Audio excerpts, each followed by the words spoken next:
Carrie Lynn. Hi, April. Hi, the Bryan clan. Hi, Carola. Hi, Alma. Hi, Brenda. Hi, Sandy. Hi, Kathy. Hi, Lisa. Hi, Anna. Hi, Sakura. Hi, Elise. Tammy. Hi. Hi, Veronica. Hi, Peggy.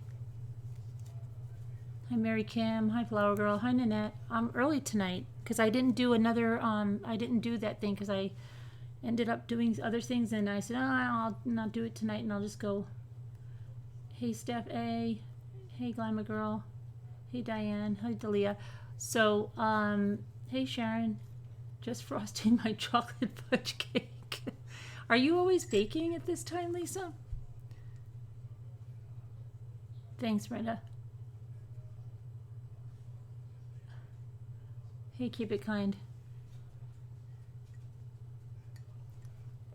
Look what I learned how to make today. Hi, Bipolar Princess. Hi, Tracy B. I don't know if you can see it. It's a tri-color label, but you probably can't see the yellow because you probably can't. But I have a video coming out on it. It's a yellow pineapple here with MRB there. Which is probably, oh, they always say I need something like dark or something. I don't know. Maybe now. No, you're still not going to be able to see it. You're going to have to see it in the video. Oh, I know. Maybe I can do it. No, I can't. Maybe I can. Yeah, I think I can. I think I can do something. Hey, Mom. Hey, Sandy. Hi, Songbird. Hi, Tamlin. Hi. Who else did I miss? Kayla. Hi. Ethel. Laura. Sassy Tech. Hi. Okay, maybe I can do it like this. Come on.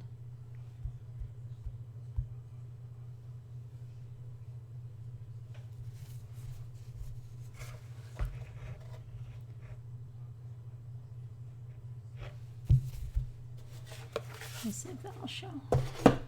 But it's not on a white background. That's just the paper. It's clear, so it'll be the background of whatever it goes on.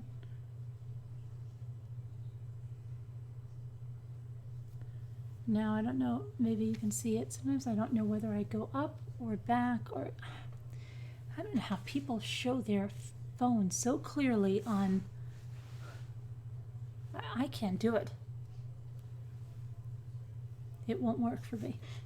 It will not work. That's even worse. I'm probably just going to have to put it up here. That's what I'm going to have to do. I'm just going to have to send it to myself here and just put it up here.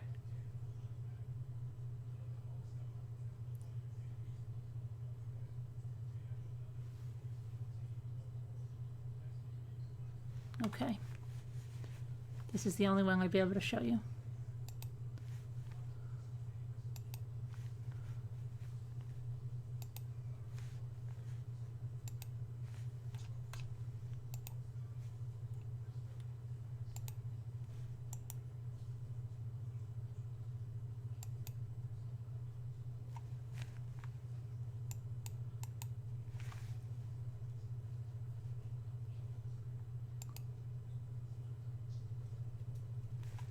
Yes, I know it's not perfect, but it's 3 different layers, and it's that was my first time ever. So I'll take it.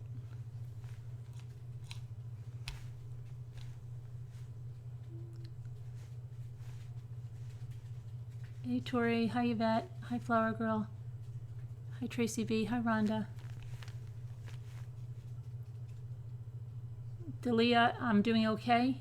It's not supposed to be perfect my first time, right? Still have hope left. Carla, hi.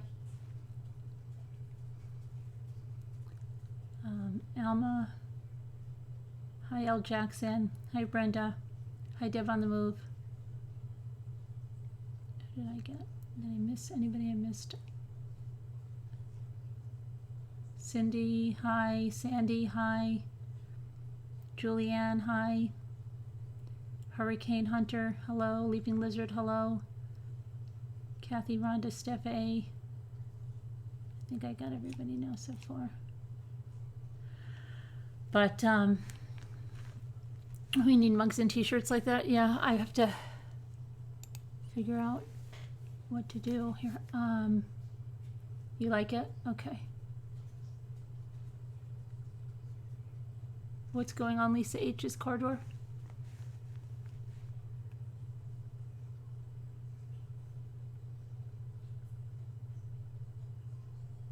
Yeah, I don't know. I get so upset. I was telling, I asked J Bells because she has a Cricut, and I'm like, so is it the end of the road for me if I can't get it exactly perfect? And she said, well, then, you know, and she's, I don't know, but hopefully I'll get better. Thank you, Leaping Lizard. I tried to make a smaller one to go on because I thought this. I didn't realize I was going to put this on one of my coffee mugs. It's too big, obviously. Okay, so then I made a smaller one. So this is the MRB. Now, of course, you can't see it because it's so little tiny. It's over here. And then I made the bottom of the pineapple. And just as it was almost done, then the top of the pineapple, something happened. So I've got to print a new pineapple top and then put it together. But now I think this one might be too small for the mug, so this will have to go on something else. But you have to see it goes in 3 separate pieces, and you have to put registration marks to make it line up and all that good stuff. Okay. The letters would look good in orangey red. Okay. Was watching another one of my vids and oh, hi Dark Horse. Hey Kathy from Texas. Sassy, what's up tonight? Go lay down. What's up? You're like on hyperactive. Hi Creative Minds. Okay, so you're gonna cook some dumplings. I guess we're going to try to finish some of this stuff on the Jones case, which is crazy, but I already have a lot of questions. Somebody asked me something. Maybe I'll read it here without giving the person's name, but just to see your input on this, because they wanted my input, which I gave.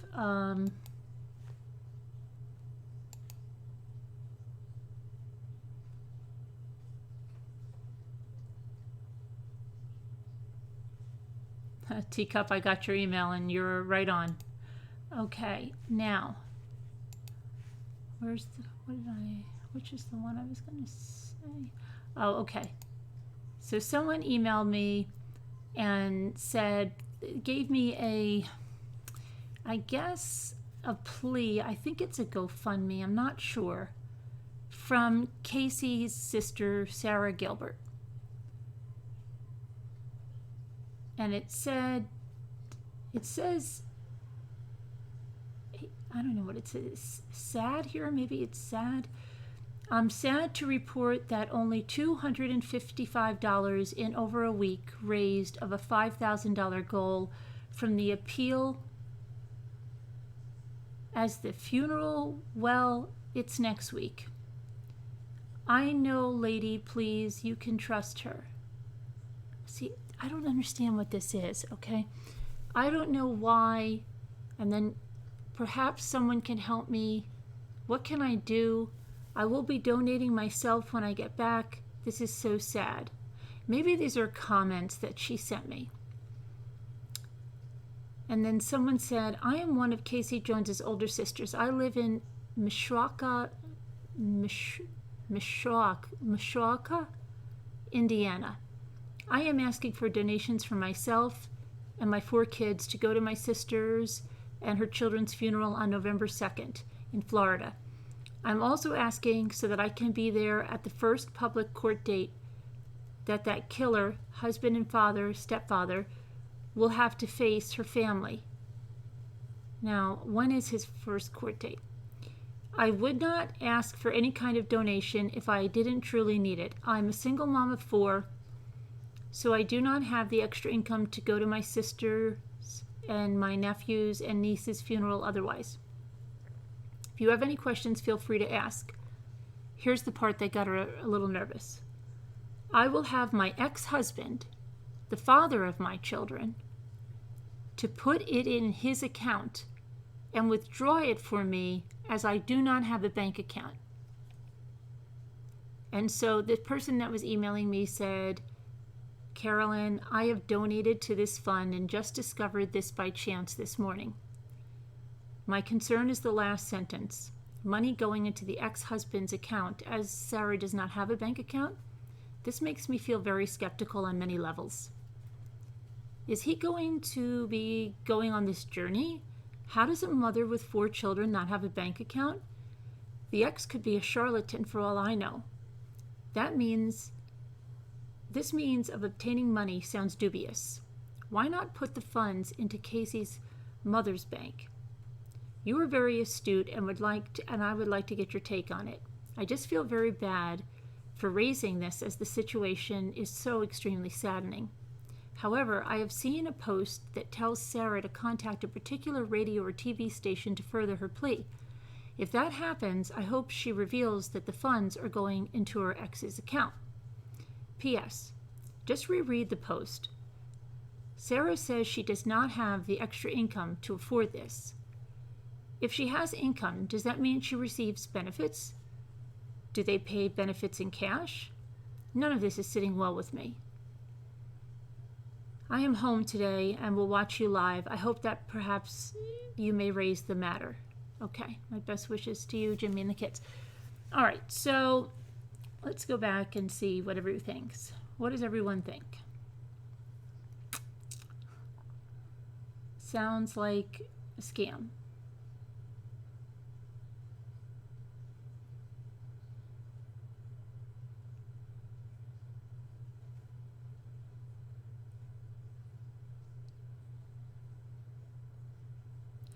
Tracy, is that, did you start working with, who'd you start working with, Aben?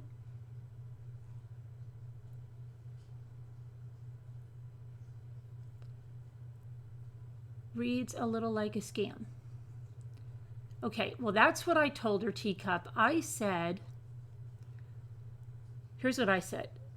Oh, you got it. Okay, great. Yep. See, people, it's real. And, you can start with an hour a day on Instagram. And then if you do well, if you want more, usually they'll start you like up to, go to 4 hours a day. The Instagram one is pretty easy. And there's other ones like on Facebook and stuff. I'm glad that you got that. I love it. They already have given me. Yeah, they do. If you work well, and you meet all, they do give you more work.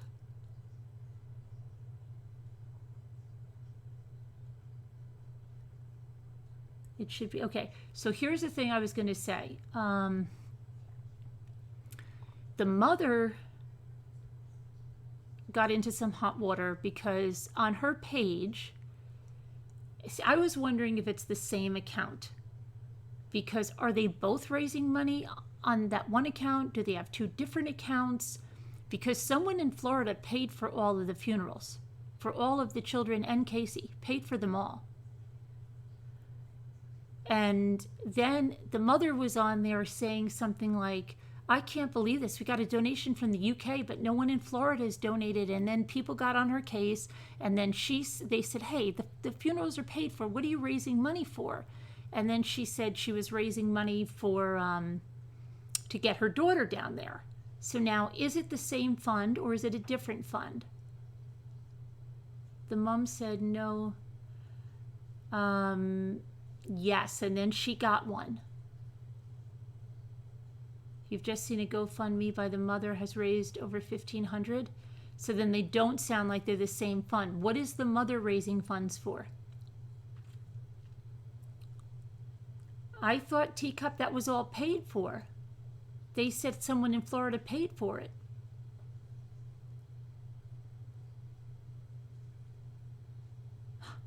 cake.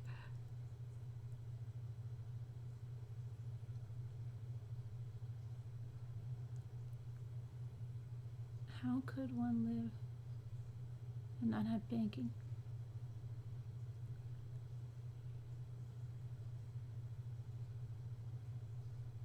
The cremation is paid for. Okay, and so what she needs money for her and her children to get to the funeral. Okay, Hennessy, but what about the mother?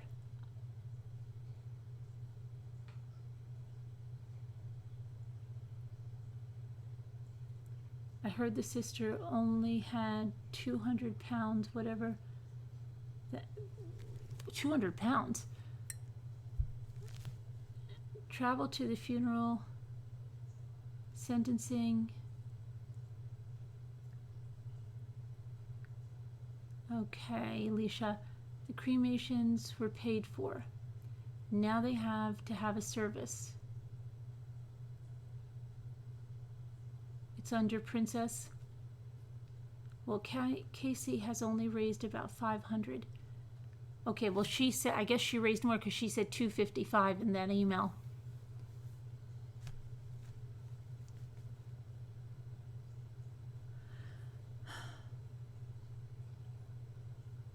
Yeah, the victim's assistance. Did anybody tell her about that?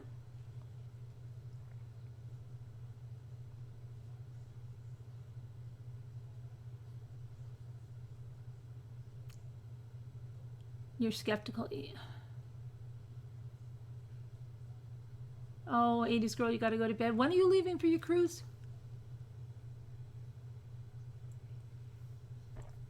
When are you going away? Thursday? Are you going away tomorrow? So Vala, what's going on with this? Is this just one GoFundMe? Is there 2 GoFundMes for this? Do you know?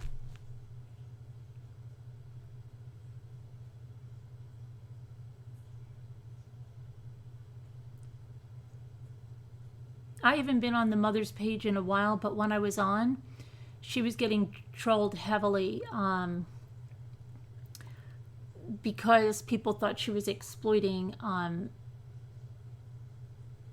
only one. Okay, but what about the moms? Yeah, what about flight points? Will she take those? A lot of people will donate those. That's how you probably know if she's legit. Because if she doesn't want the flight points, then I'd say there's an issue. Has anyone asked her? That's a good idea. Who said that? Keep it kind. Good idea. Keep it kind. Yes, and absolutely approach the airlines. Absolutely.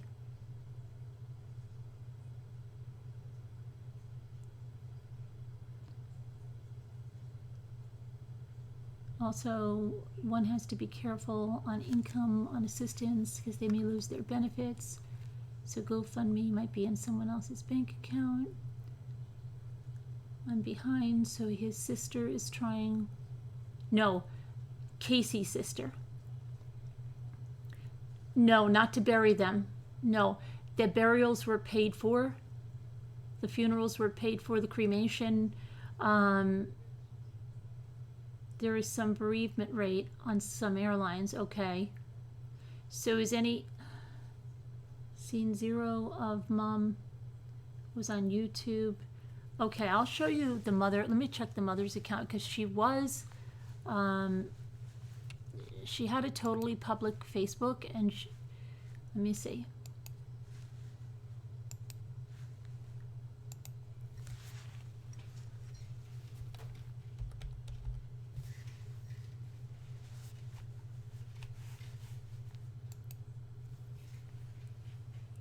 Okay, she's actually got 2 different Facebooks, but this is one. Okay.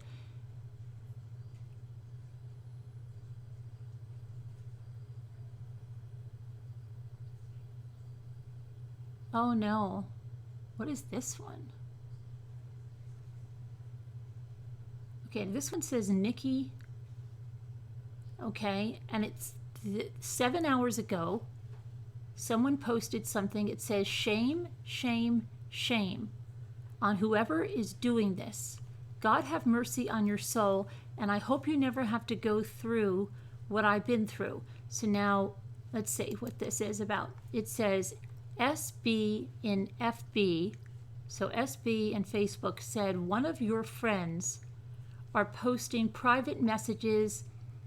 You're going to get a new, and then, hold on. It doesn't say what she's going to get a new whatever. Let me see. Oh, here it is. Okay. So, hold on a minute. I'm confused. So it says, then it just says you're going to get a new, and it doesn't tell you. That's the screenshot. And then the mother goes in the comments, it says, shame on you, my baby Casey set this Facebook app for me, and I should not have to delete it. And then someone says, that's 100% correct. This is your account, Nikki. Those nasty people don't know the family's pain. They will never understand what you and your whole family are going through. If you need to talk, I'm here. I have no idea what this is about. Does anybody out there have any idea what that is about? And then, let me see.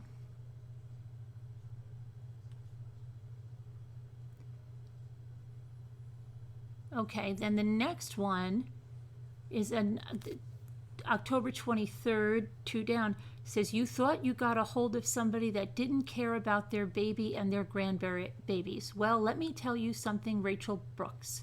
I'm going to shut you down, watch and see.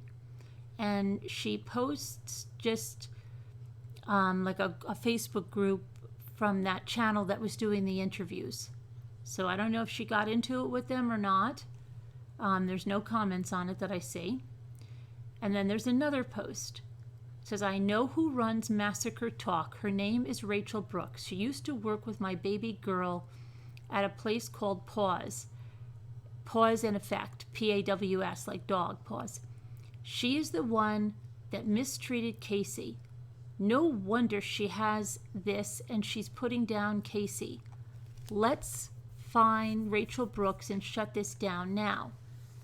And then someone said, wow, what a horrible person she sounds to be. I would definitely get an attorney. Someone said, I added the page. F that. Another one said, I tried reporting them. Hopefully they'll take it down. But this is the person that was having those interviews. This is that channel that was having the interviews. Did something happen? Hopefully they'll take it down. You shouldn't really have to go through any of that, Miss Nikki. Okay, and then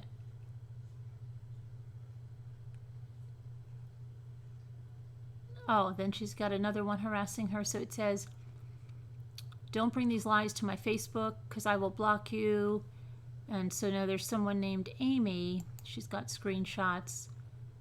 It says, oh, I'm harassing a grieving grandmother, one that was never around, one that is a damn psycho, one that lies. No, I asked a question, but guess what? I have something with all the reports coming out and everyone stepping forward about the amazing relationship you two had. You are not, I don't understand why people do this.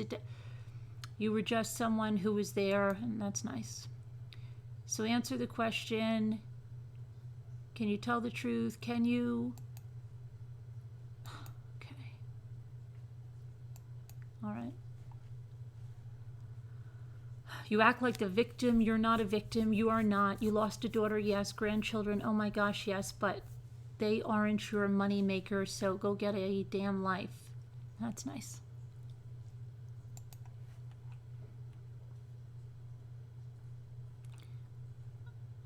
Okay, so I don't see her go. I'm trying to see if she had her GoFundMe. And then she said, the landlord did not give any permission for anyone to go into the trailer. This is my daughter's house where she was murdered. They're making a mockery of it.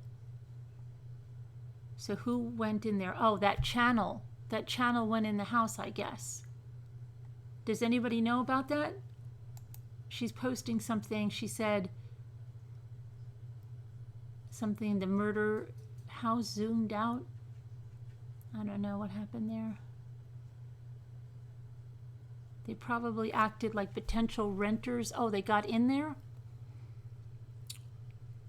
Did anybody see that? I'm asking you questions and I'm not even looking at the chat. Did anyone see that? Was there... It's on the mother's Facebook page. Mommy for the win. Nikki Jones, Nikkijones. I can give you the link to her page. Hold on. It's public.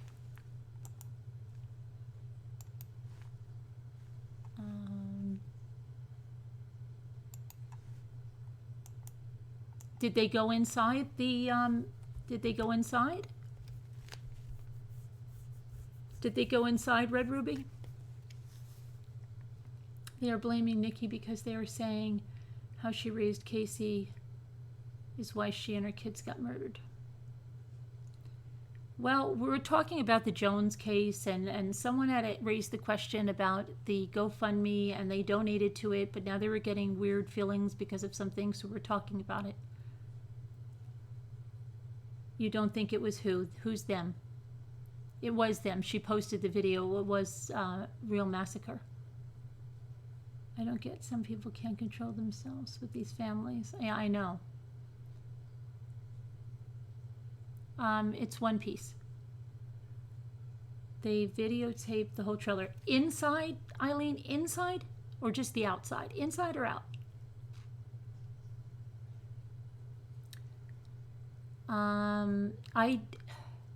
Inside.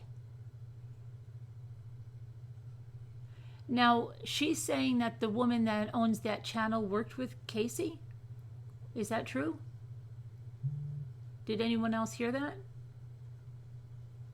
That they worked at some dog groomer, it sounds like. Paws and something. Oh, gosh. One of them?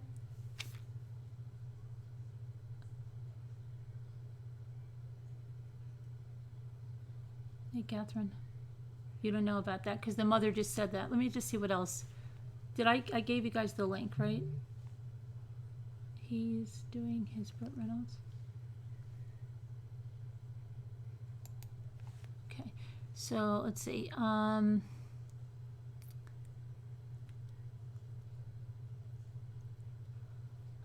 So sorry this is happening. If they didn't have permission, is there any way to find out who recorded this and have them arrested for trespassing?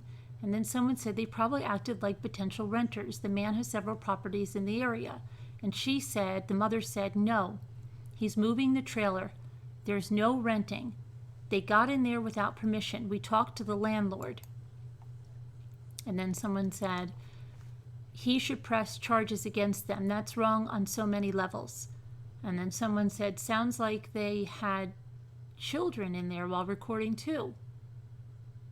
And someone else said, my mother said they are moving the trailer. The skirting is off, but it is still there. Okay. And then 2 pictures were posted of the trailer without the skirting. And Nikki said the landlord is pressing charges. He knows who it is. And then someone said, if one of those, it is one of those girls from the page. And Nikki said, I don't know, the landlord knows. And then Nikki said, the landlord has to do that, but I'm going to get an attorney and I'm going to get her YouTube shut down. Now, were they not friends with this family? Weren't they doing interviews with them? Or am I crazy? Okay, and someone said, whose attorney and what? What's going on? And Nikki said, it's my attorney. I'm going to get an attorney. Someone said, okay. And then someone said, this is an outrage. The people would do such things. Sorry, Nikki, that you have to deal with such stupidity. My heart breaks for you. Can't understand people. Sending lots of prayers your way. Did they start ripping apart Casey like she's saying, that channel?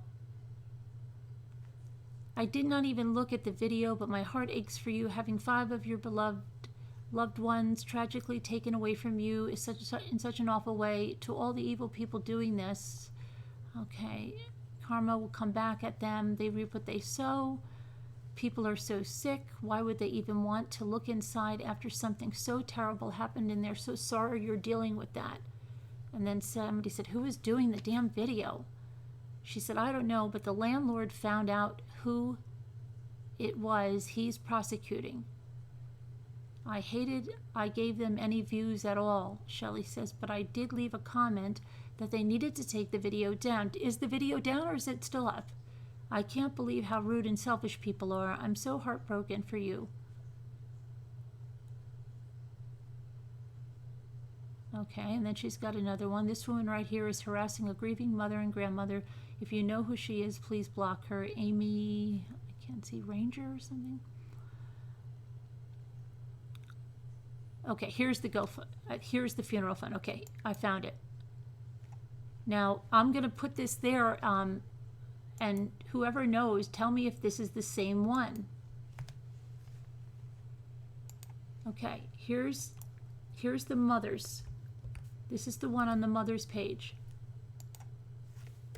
Oh, why won't it let me post it in there? Hang on. I have to put it in a bit.ly.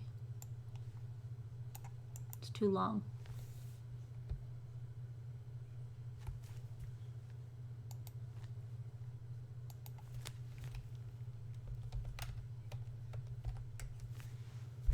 Okay.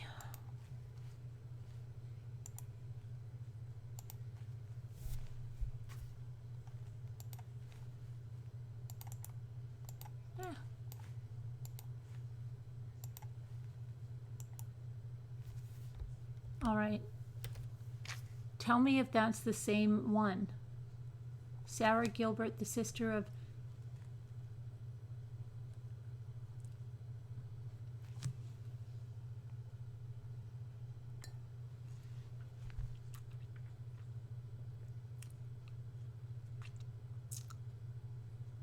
Do you mean Sarah Gilbert? Sarah Gilbert, right, not Jones. Not the ex-wife. Are we talking about the same thing?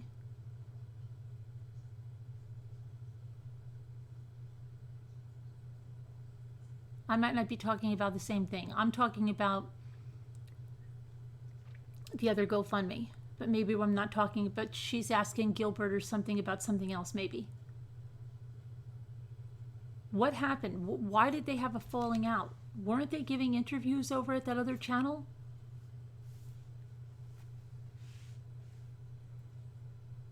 Why did the two older boys' dad get more involved when he found out the kids? I don't know, Alicia. We're going to have to find that out. That's crazy that he knew all that and didn't do, you know. Okay, so it's her sister Sarah that needs help. Yes, her sister. But that's the mother's. So Sarah's got a different one. And, okay, here's where I'm confused. So, okay, this is the mother. She has a $5,000 goal. The sister has a $5,000 goal, right? Different GoFundMe. This says, so there is no confusion. This is the official site set up by Casey Jones's mother. It is in no way associated with Michael Jones, her murderer.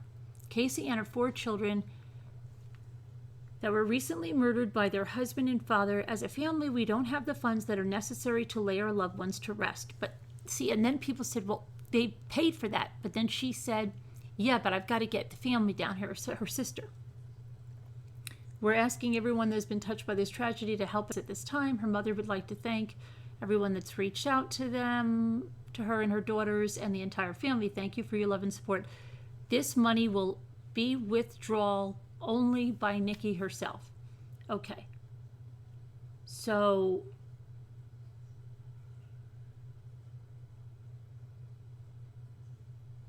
and then it's got all these chasing a murderer community photos. What is this? With somebody with... That doesn't look good. Oh, okay, that's why it's there. That's weird. Okay.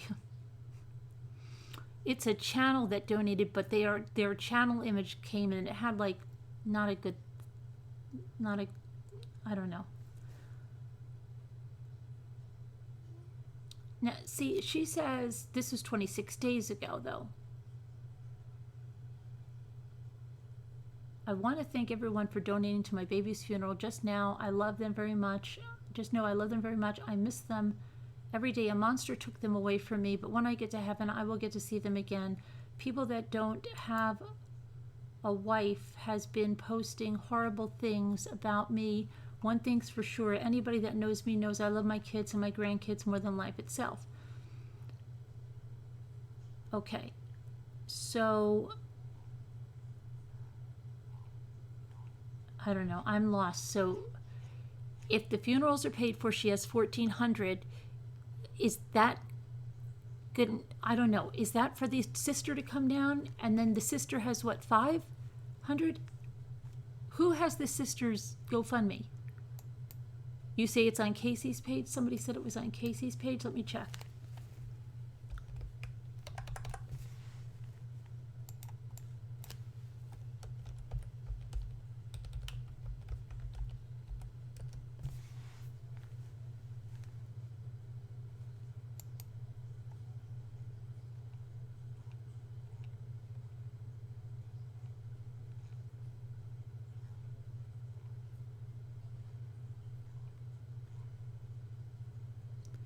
I don't see anything on Casey's page at all about that.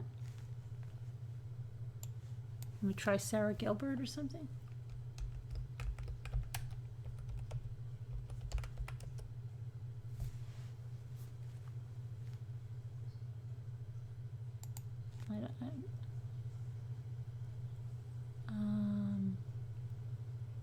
This has to be her sister because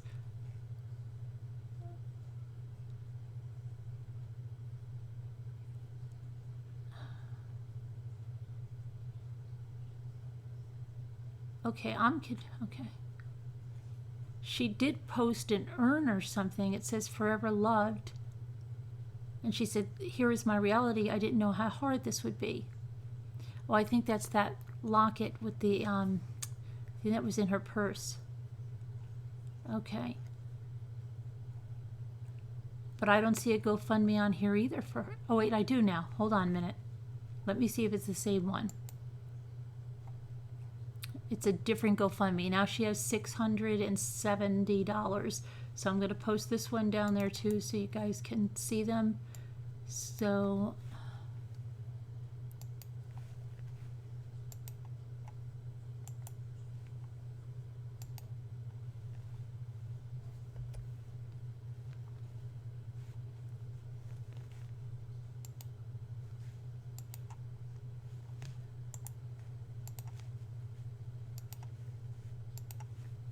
hold on. Okay, this would be the other one. So if somebody figures this out, why such a high-profile case? The family should reach out with such a to the media. Yeah, absolutely. I don't know if anybody's helping them.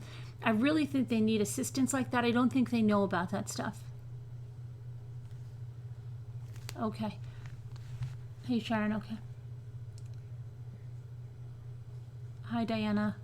I don't think they know about that stuff, though. But somebody should reach out, right, and help them. I don't know, Hennessy. That's what I'm wondering. But are they taking miles? A lot of people have miles they donate too. They can't do it, right, Hennessy.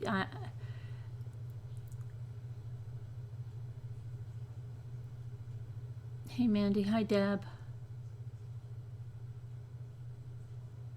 That's the sister's one. I feel for her. Yes, that's the one you gave to Vala. But who's the mother raising the money for? Everyone should have.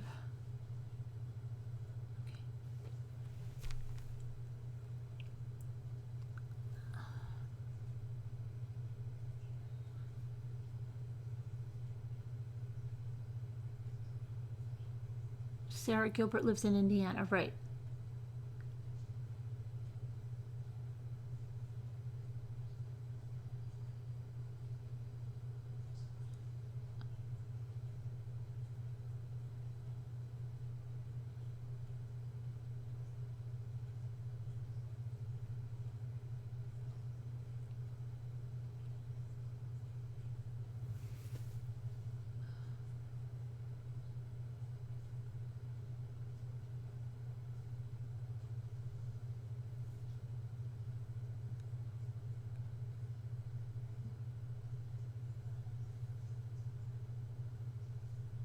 Nonchalance? First time here, nonchalance?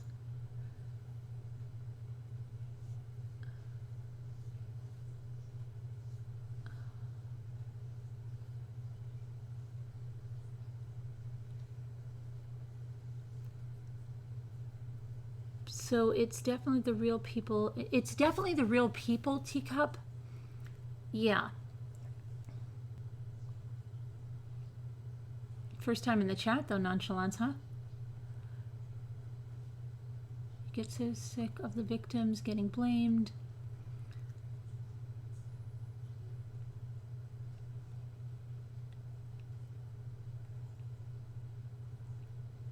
So are they taking miles, or did somebody call the airline? At least 1,000. Right, but somebody should try to get the airline or something. I don't know.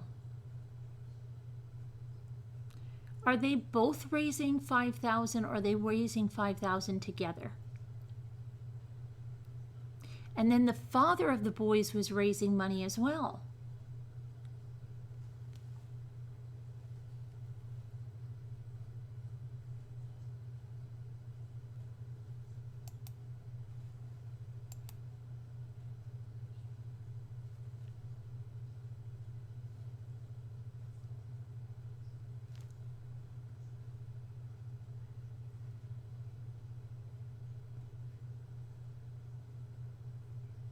Can she rent a car? We're talking about the Jones case, but somebody asked a question via email about the GoFundMes and asked, and so I brought it here to ask. Well, they are both trying for 5,000 total, but neither GoFundMe has reached that amount yet. No, the funeral, okay, the funeral is November 1st, but the funeral was paid for.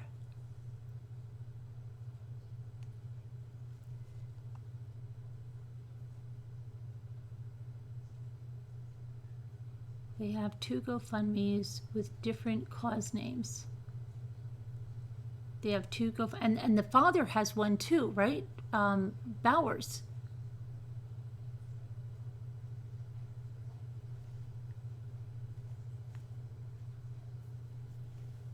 Who said that, Trudy?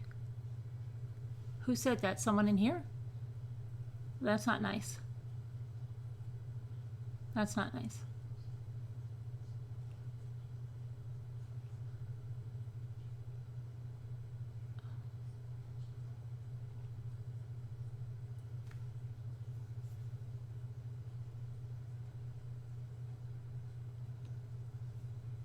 I emailed you the bashing part on the GoFundMe stuff. Maybe doing it so to be sure to get enough to go. The dad needs mental health therapy. I know I would. Yeah, but they should, don't they provide that as the victims benefits? Because look at what's her name?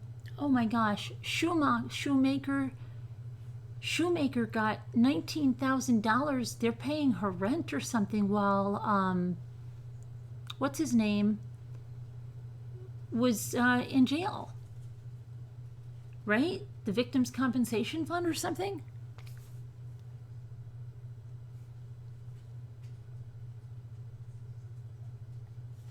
Oh, service dog Aloud is saying hi to Lisa H. Service dog Olive.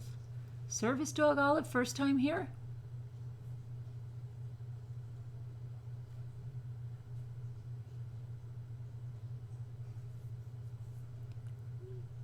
Maybe because it's a sister. Or Huff, first time here? Maybe because it's a sister.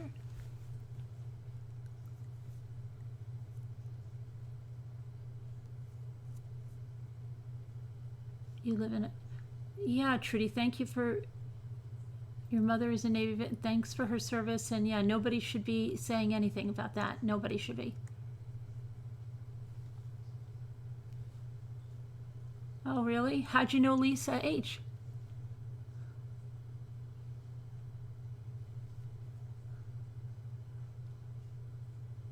Hi, Happy Wife. Hi, Paula. Silo Man? Brand new to the channel, Silo Man?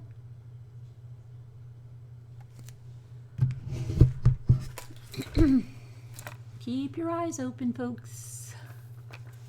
Not your first time? Oh.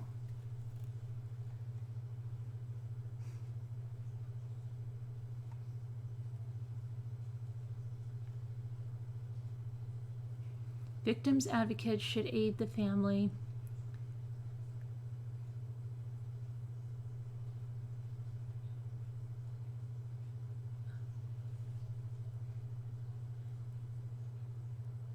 Well, we don't have trial coverage. We're doing discovery tonight for the Jones case.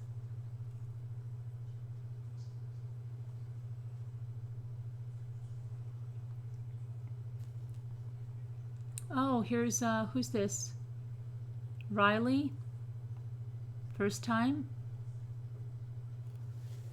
Everybody welcome all of our first timers.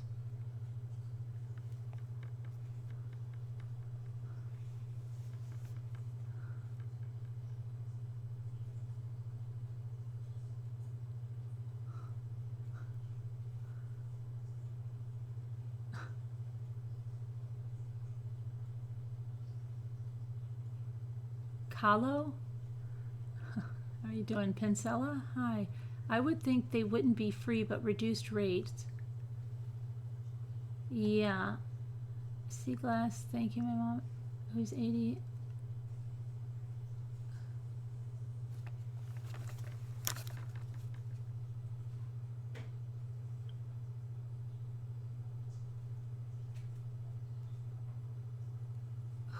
Who is, Connie? Who are you talking about? Who won't bite?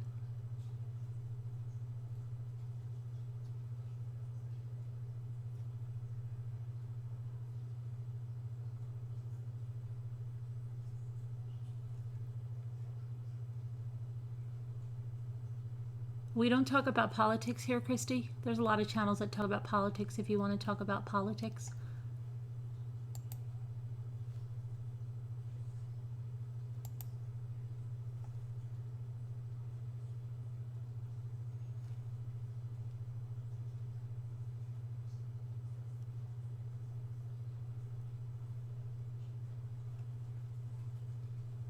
Yeah, you should take him to the vet, service dog. You should take your dog to the vet.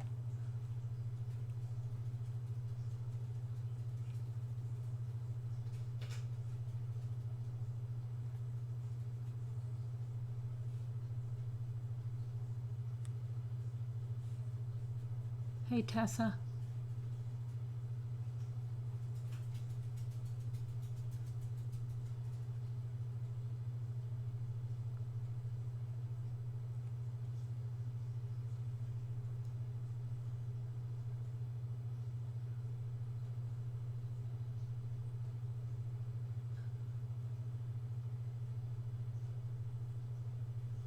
Designate.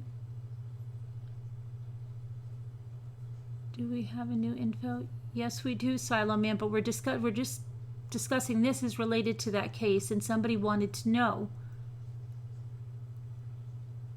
So I don't know. I mean, is there somewhere, did anybody ever comment to her about frequent flyer miles?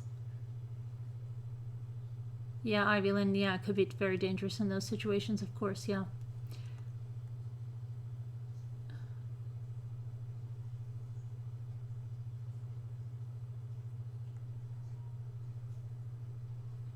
Hi, Sunny Bunny, how are you?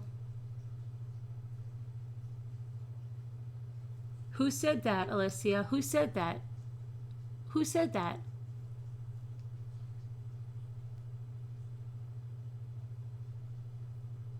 A troll or what? I didn't see anyone say that. Did someone say that in here? She has been told about, but like I said, I don't think she is able to. She needs help.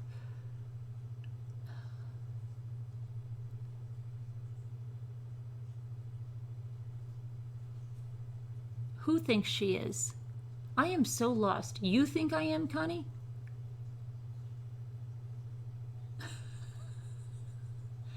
It depends what way you're saying that.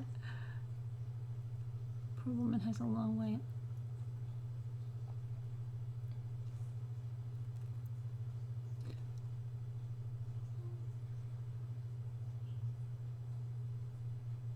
Oh, it's a compliment? Okay, Connie.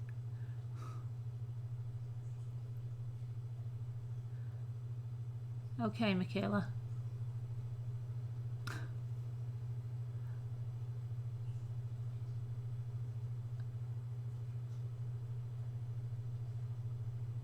Trust me, I am? Okay.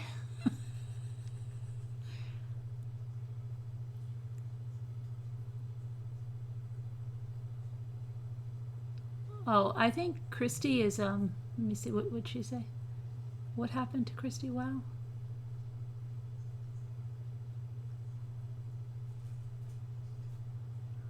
We'll see what happens. Somebody in the chat. Oh, but you don't bite. Oh, I don't bite.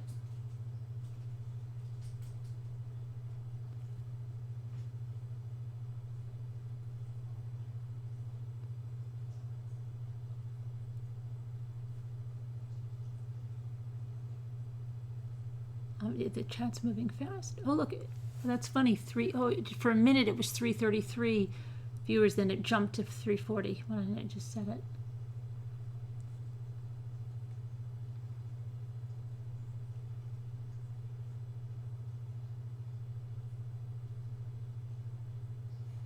I think I must be missing something.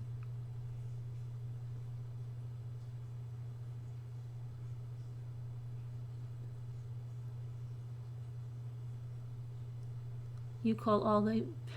Oh, it's your love language? Okay. Thanks, Connie. Right back at you, Connie.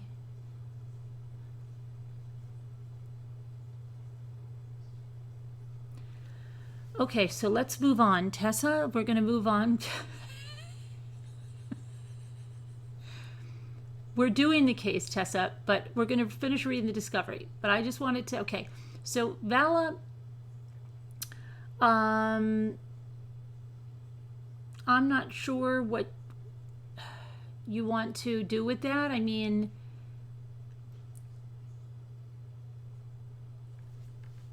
if she has to get down, you know, it's not like she's raised a tremendous amount of money yet. You know, it's not like she has $100,000 sitting there. I don't know about her husband's bank account, but I don't know. I mean, her ex-husband.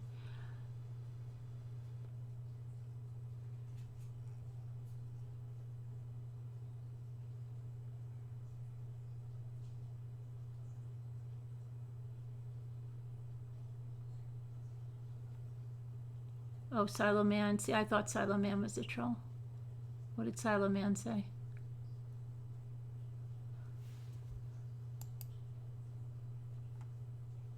Okay, we got rid of Silo Man.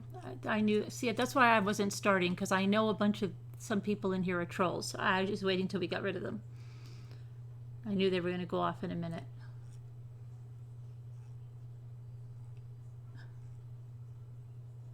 I smell trolls. I smell them too, Jenny. Be gone.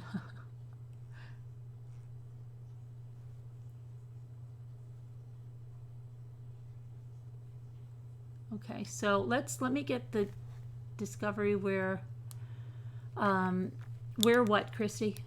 Christy, do you want to go off? I mean, like, say what you want to say or something? Something before you could...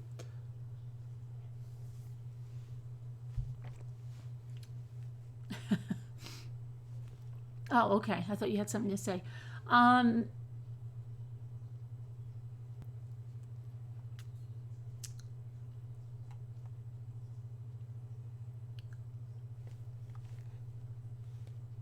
would like to say rest in peace to that little baby cupcake. Yes, absolutely. I think another baby was found in the same time frame. Absolutely horrible. I think so, too. Yeah. Terrible, right? Yeah. Alma, I don't know. Trolling. Trolling, trolling, trolling.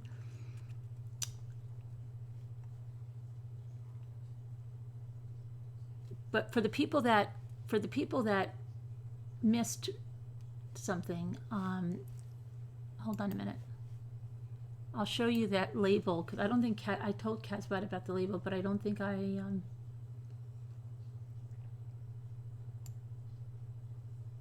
is this it? Don't laugh at it. It's not perfect. It's my first one. It's a 3-layer, 3-color label. And it's not white behind it. That's just on the paper. It goes on clear.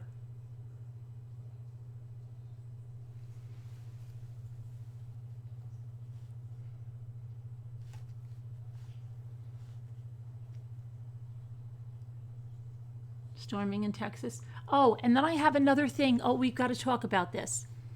Who is the person that told me that Leisha won the number contest? Because somebody emailed me and just sent a screenshot, nothing else, and with the number 174. And then I said, well, I don't know. Someone said that Leisha had the first comment. I don't know. I'll have to go back and check.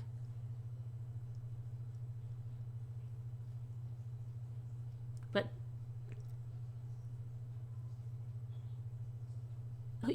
you did, Danielle. Okay. Okay, Danielle, I'm going to forward you this screenshot, and there's a timestamp. And if you could check it against, I'm just going to forward it to you so you could check it. Because I said that I would. Let me see. Oh, come on.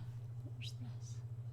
So this would be from, who sent it to me?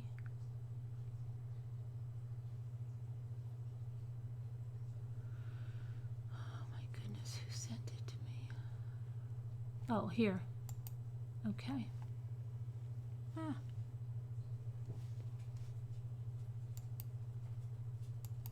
Why am I verifying this is me? To keep my account secure? Oh, I thought this was with her email.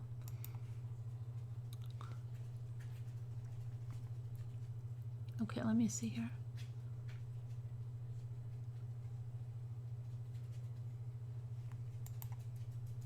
All right, here, so I'll forward this, and you can just, if you could see the timestamp that you have.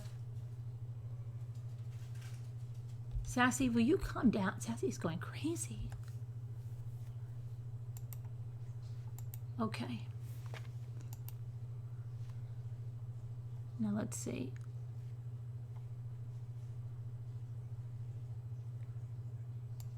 Okay, then Martha, okay.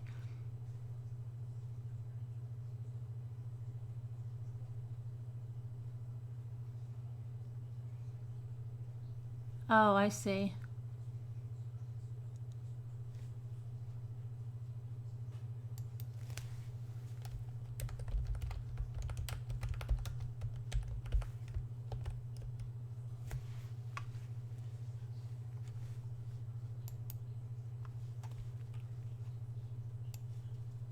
Casbat, I have a message, Sharon.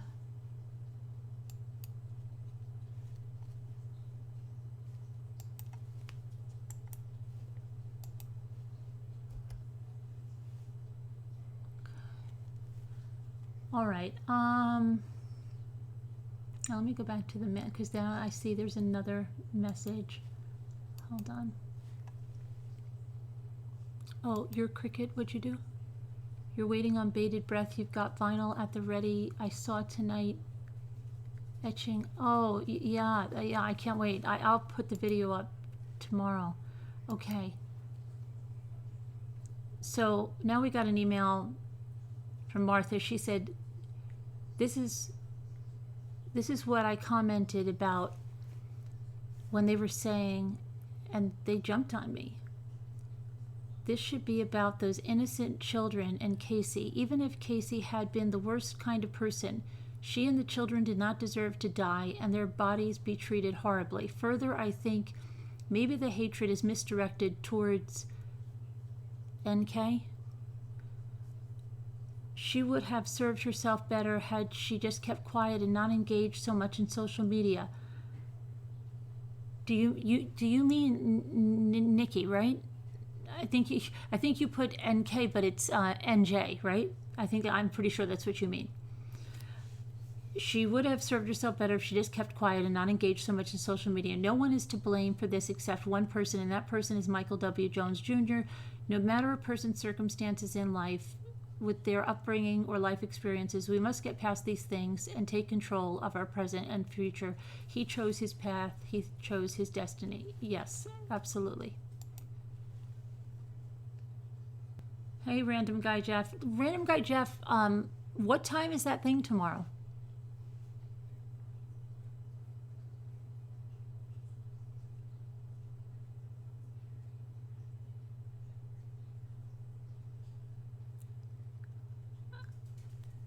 Okay, choking on ashes.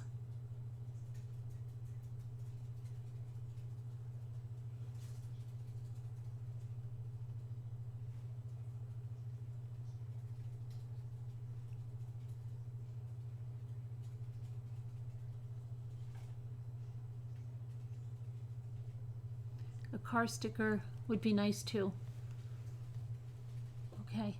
Yeah, well, no, that I'm just like playing with myself. It's not really for merch, though I am going to make Wildlife something because Wildlife gave up the journal. Let's have a do-over. Well, I have other things to give away, Kathy. I have, I think I have some other journals. I have those coloring books. I have other stuff. Jimmy will find stuff from around the house to give away. New stuff. I get sent a lot of stuff. I still have 2 boxes. I feel terrible from Macy's that they're pillows I'm supposed to promote, and they're still in the freaking boxes. I haven't checked my Mommy Ramblings email, and now the people are going to be nuts with me. Okay, I have to get to that. That didn't sound right, that Jimmy will find stuff around the house.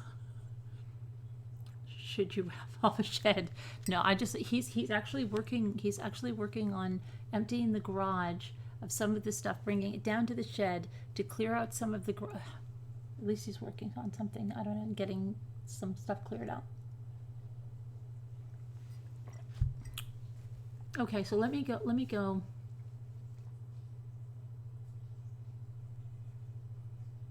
So as for the GoFundMe, I guess I wasn't much help. I don't know. Oh, okay. We'll have to do one. Maybe in a few minutes. Maybe after this, when I take a break from reading this stuff. Let me go find it though, because now I have to find it, and then I have to find out where we were. Okay.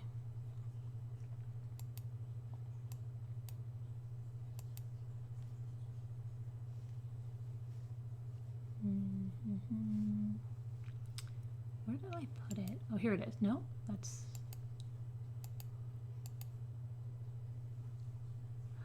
Oh, and I know some of you want, oh yeah, I've got to get, I haven't gotten to all the emails, so don't freak if I haven't given you something or something. Okay.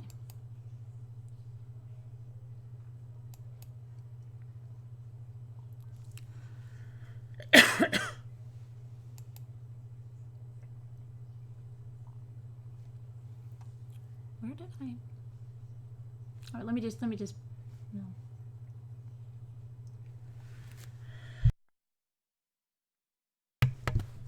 Swallowed that thing. I feel like I swallowed a fly or something. Okay. There is it's driving me crazy because there's like one fly that is flying around here. All right, so that was the discovery. Where is my... No.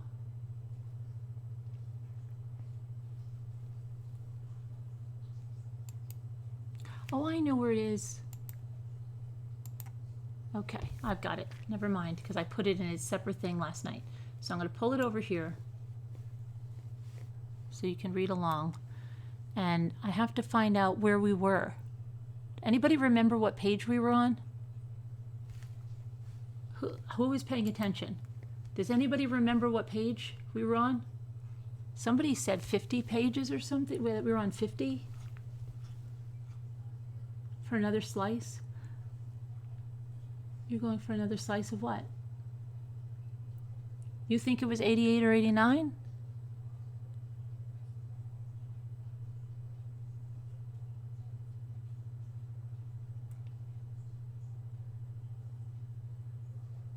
This is Facebook? I don't think I read this. Did we?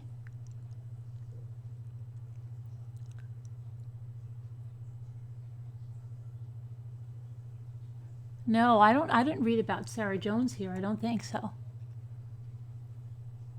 You fell asleep, Sonny?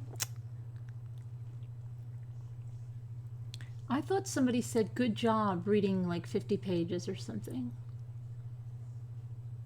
You finished Casey. You finished Casey, child age 8 and 9. And then the two out into... Okay, hold on. The crash scene. Special James was appeared to be taking photographs. There was a tow truck. Did we read that?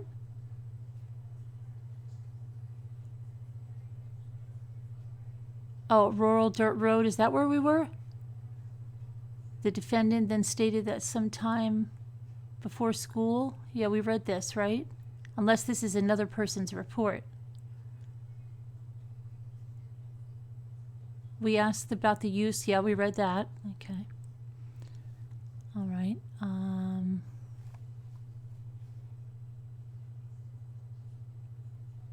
While responding to the sheriff's office to draft the search warrant, I began calling phone numbers identified to belong to a female by the name of Sarah Jones. Did we read that? The phone number was blah, blah, blah. I was able to conduct an audio recorded phone interview with Sarah Jones. Yeah, right. That's when she lied about the McDonald's. Okay, and then he called Connie. Yeah, Connie is the mother, right? We read through that. All right, and then Matthew Quinn. I think pretty sure we read through that. How come I don't see the page number on the top anymore like we did? Okay.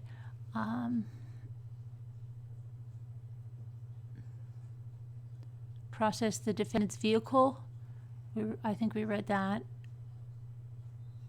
I don't think I read this. Did I? Located a handwritten note. We read that. Yep.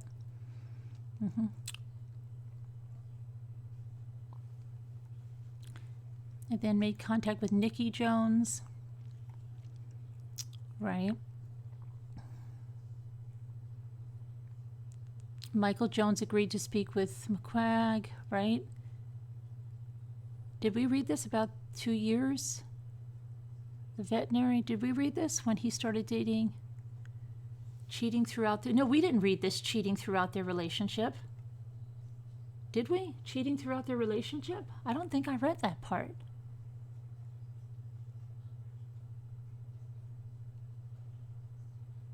Law enforcement continued to search the area, an area where the foliage was disturbed and the odor of decomposition.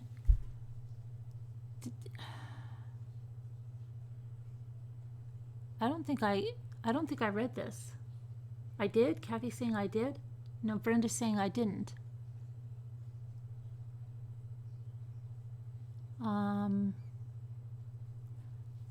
We learned that Michael had confessed to the killing, the children as well. I briefly spoke with Georgia. No, you're saying I didn't. It's morning. Okay, we're just... Let me see. During my search, I located a handwritten note. I think that's where we stopped, didn't we? I think we stopped at the handwritten note. The listing of the clothes. I don't remember reading. I then made contact.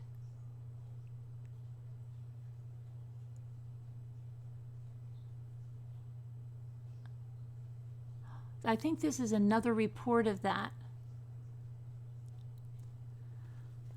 This concluded our involvement at the scene. Lieutenant Michael McQuagg and I were briefed on the information obtained during Special Agent Will Ivy's interview with Michael Jones. Yeah, I don't think we read this yet. After being briefed, we responded to the Brantley County Sheriff's Office and conducted a we didn't read this, post-Miranda interview with Michael Jones, right? This is the post-Miranda. We did not read this. I can't believe we stopped at this point. Michael Jones agreed to speak with Lieutenant McQuagg and I during the interview. He advised he and the decedent Casey Jones had been married for approximately 2 years and together for approximately 5. Michael Jones, did we read this? Wait a minute. I just don't remember where it said, where did it say that? He wrapped Casey up in some stuff and put her in a tote. Did we read this? We didn't read it? Should I read it again? Should I just read this? Should I just start here? Okay. Well, somebody probably missed it anyway. Okay. So he advised that they had been married for approximately 2 years and together for approximately 5 years. Michael Jones advised he and Casey Jones met while working together at a veterinary clinic. Now, how old is Sarah Jones's youngest child? Isn't she younger than 5 years old? Okay, that sounds weird. According to Michael Jones, he was going through a divorce with Sarah Jones, who he has children in common with. Well, he's lying through this whole thing because I don't think he was going through the divorce when he started there. I think they said it was an extramarital affair. When he started dating Casey Jones, Michael Jones advised Casey Jones would constantly accuse him of cheating. Throughout the relationship. Michael Jones advised his ex-wife, Sarah Jones, was moving from Vermont to Florida, and this was a point of contention between Casey Jones and him. On July 10th, 2019, Michael Jones stated that he was at work and Casey Jones would call him and accuse him of cheating. Yeah, we didn't read this. Michael Jones advised on that day he hung up on Casey and powered off his phone, and that made things worse. When he got home to the incident location, Casey Jones would not leave him alone. I think we read this in something, and like when it first came out, this part, and was following him throughout the house, accusing him of cheating, shining him in the face with the flashlight on her phone, and tapping him on the head with her cell phone. Michael Jones advised this escalated into a yelling match, and him telling her to leave. Michael Jones stated Casey Jones picked up a baseball bat, which was behind a chair in the living room, and broadside him with it. Michael Jones demonstrated Casey Jones having the bat in both hands in a horizontal plane and pushing him with it. Michael Jones advised he then took the bat from her and hit her and kept hitting her. After this occurred, he wrapped Casey Jones up in some stuff and put her in a tote, which he placed in the master bedroom closet. Jones advised that children were all asleep when this incident took place. Michael Jones then described the layout of the residence. Michael Jones described the easternmost bedroom was the boys' room, and the west bedroom was theirs. Michael Jones advised at this point he was in it, and he had to keep up the persona that Casey Jones was alive. Michael Jones advised after placing Casey's body into the tote, he observed blood on the door of the master bedroom and cleaned it up a little the night of. Michael Jones stated he cleaned up more the following day. Michael Jones advised he placed the bat and items used to clean up in trash bags. Michael Jones later disposed of those items in a dumpster on Highway 441. Michael Jones described the dumpster. He dropped the trash off at the lawyer's office on the west side of 441, south of Sunset Harbor, and north on Highway 42. Michael Jones was asked if he could have walked away during the argument with Casey, and he advised he could have. Michael Jones advised the bat was a metal children's bat. Michael Jones advised he was using the victim's phone to text and Facebook to maintain the appearance she was alive and well. Michael Jones confirmed that he was using Casey Jones's phone and facilitated the drop-off and pickup of Cameron and Preston Bowers to their father, Richard Bowers. Michael Jones advised he dropped the boys off to Richard Bowers at the mall in Leesburg. Michael Jones advised the boys were with their father for approximately 2 weeks and returned home before the start of school.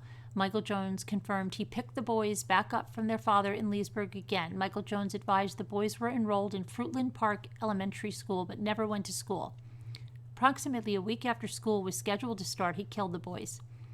Michael Jones stated that while the boys were visiting their father, he dropped the girls, Marcali and Ayanna Jones, off at their grandmother Nikki Jones' residence, but he later picked them up. Michael Jones then provided his detailed account of the murders of the 4 children, which all took place inside the home. Michael Jones advised he killed Cameron first. One evening, he went into their bedroom and pulled Cameron off the bed onto the floor and began to choke him. Michael Jones described using his hands around Cameron's neck while on top of him, with Cameron's face down on the floor. At one point during this murder, Cameron was kicking. Michael Jones recalled while Cameron was on his back, he put his knee into his chest while choking him. After Cameron died, Michael Jones put his body into a suitcase and put the suitcase into the east bedroom in the corner. Michael Jones advised he put kitty litter down on the floor where the suitcase was. Michael Jones stated he put the suitcase Cameron was in inside a large tote. The following night, Michael Jones killed Preston Bowers. According to Michael Jones, the prior act of choking Cameron hurt his hands due to how long he had to choke him. When Michael Jones made the decision to kill Preston, he first got a zip tie and turned the water on in the guest bathroom. Michael then went into the children's bathroom where Preston was sleeping. Michael Jones put a thicker white zip tie on Preston's neck and took him into the bathroom. Michael Jones held Preston face down in the bathtub. Michael Jones advised he then stopped the water from draining out of the tub with a washcloth. Michael Jones advised the zip tie and water combination was to expedite the murder of the child. After Preston died, he placed his body into a trash bag and left him in the bathroom for several days until he later also placed him into a tote. A few days after killing the boys in mid-August, Michael Jones stated he went to the Bellevue City Hall with the 2 girls and sat there for several hours looking at the Bellevue Police Department, considering turning himself in or hoping someone would make contact with him. Michael Jones advised he could not gather the courage to turn himself in. Michael Jones advised he then broke Casey Jones's cell phone and threw it in the trash, and then across the street from the City Hall. Michael Jones advised he drove around for several hours before returning home. Michael Jones advised after returning home that day from being at the City Hall, he decided to kill the girls. Michael Jones advised he filled the bathtub with water and went to get Marcali Jones, who was awake. Michael Jones took Marcali into the bathroom and held her underwater until she died. The same day, Michael Jones killed Ayanna Jones, also by holding her under the water in the bathtub. Both of the girls were placed into the same tote, according to Michael Jones's recollection. Michael Jones advised he lied to his ex-wife Sarah, telling her that he and Casey Jones had separated around the time of the hurricane at the end of August, beginning of September. He loaded all of the dead bodies, which he previously placed in totes, into the family's van. Michael Jones acknowledged to being with Sarah Jones on September 15th when law enforcement was calling her. Michael Jones admitted to telling Sarah Jones what to say to law enforcement when she called that morning. Michael Jones advised Sarah Jones had no knowledge of the murder, nor was she involved. Michael Jones stated the relationship between he and Jones was based on co-parenting and not sexual. Michael Jones advised Sarah Jones has a boyfriend out of town. Michael Jones advised after Sarah Jones inquired further about why the sheriff's office was looking for him and the rest of his family, Michael Jones advised he decided to pretend like he was going to Marion County from Jacksonville to speak with law enforcement. According to Michael Jones, he then fled the state rather than coming to Marion County. Michael Jones advised he had no plan other than to get out of town. To think Michael Jones stated he only had $40. Michael Jones advised while traveling he saw the paths off the side of the road and decided to pull down them to urinate. While down the path, he decided to remove the totes with the children from the van, but he did not remove the tote Casey Jones was in. Michael Jones advised he then continued northbound, and while using the electronics in the vehicle, he veered off-road and he crashed. Michael Jones advised there were cleaners, mothballs, and fly spray in the van to assist in disguising the odor of the dead bodies. After the crash, Michael Jones called 911, and when the deputies arrived, he told the deputies he murdered his wife. Michael Jones advised he never told anyone about the murders. When asked if he was on drugs or alcohol when he committed the murders, he stated he was not, and that he had a clear mind. Michael Jones advised that he killed the children because he had to try to keep up the facade that Casey Jones was still alive. Michael Jones also advised part of the reason he killed the children was due to the fact that they were related to Casey Jones and he was mad at her. I asked if Michael Jones, if he wanted to relay anything to the family and what he would say. He advised, "Sorries don't do shit. And Florida has the death penalty, so that's good." This concluded the interview with Michael Jones. A copy of the interview was obtained and later uploaded to evidence.com. While Lieutenant McQuagg and I were conducting this interview, the Georgia Bureau of Investigations were processing the scene where the children's remains were disposed of. I did not take part in processing the scene or the van. This concluded my involvement for the date of September 15th into the early morning hours of September 16th. Case remains closed by arrest. Once I received the signed subpoena, I electronically served the Chief Operating Officer, Mr. John Toscano.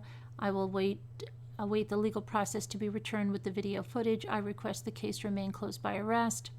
On September 16th, Detective Simpson completed a probable cause affidavit and an arrest warrant was obtained for defendant Michael Jones for one count of second-degree homicide for the killing of victim Casey Jones. This warrant was signed by the Honorable Judge Stephen Rogers. Lieutenant McQuagg and I returned to the Brantley County Sheriff's Office and met with Chief Investigator Mark Stone and GBI Special Agents Jamie Carnes and Will Ivey. I was provided with the Brantley County Sheriff's Office case number for their involvement in the investigation. I also was provided with the Georgia Bureau of Investigation's case number in reference to their involvement in the investigation. I obtained a copy of the video recorded interview that Lieutenant McQuagg and I conducted with Michael Jones, which I later uploaded to evidence.com. I also obtained a DVD copy of the scene photographs from the traffic crash and the location where the children's remains were discovered from Special Agent Carnes. These images were later uploaded to evidence.com. Lieutenant McQuagg and I were notified the autopsies of the victims was taking place on Wednesday, September 18th, at the medical examiner's office. It was later determined that Detective Levy was going to respond and observe the autopsy. The family's van was towed back to Brantley County Sheriff's Office for further processing in reference to their search warrant. It was determined that Detective Levy was to respond on September 17th with forensic technicians to process the vehicle and collect relevant evidence. On September 16th, I was tasked with making phone contact with Richard Bowers, the biological father of Cameron and Preston Bowers, who was out of the country on vacation. I notified him of the remains of the children being discovered. This notification was being made simultaneous with the notification to Nikki Jones by Detective Simpson. I advised Richard Bowers the remains would be transported to the medical examiner's office for autopsy and identification. I provided him with my contact information. Throughout the investigation, Assistant State Attorney Rich Buxman was updated with the developing information. This concluded my involvement for the date of September 16th, 2019. Further follow-up conducted will be entered in a later supplement. At this time, the case remains closed by arrest.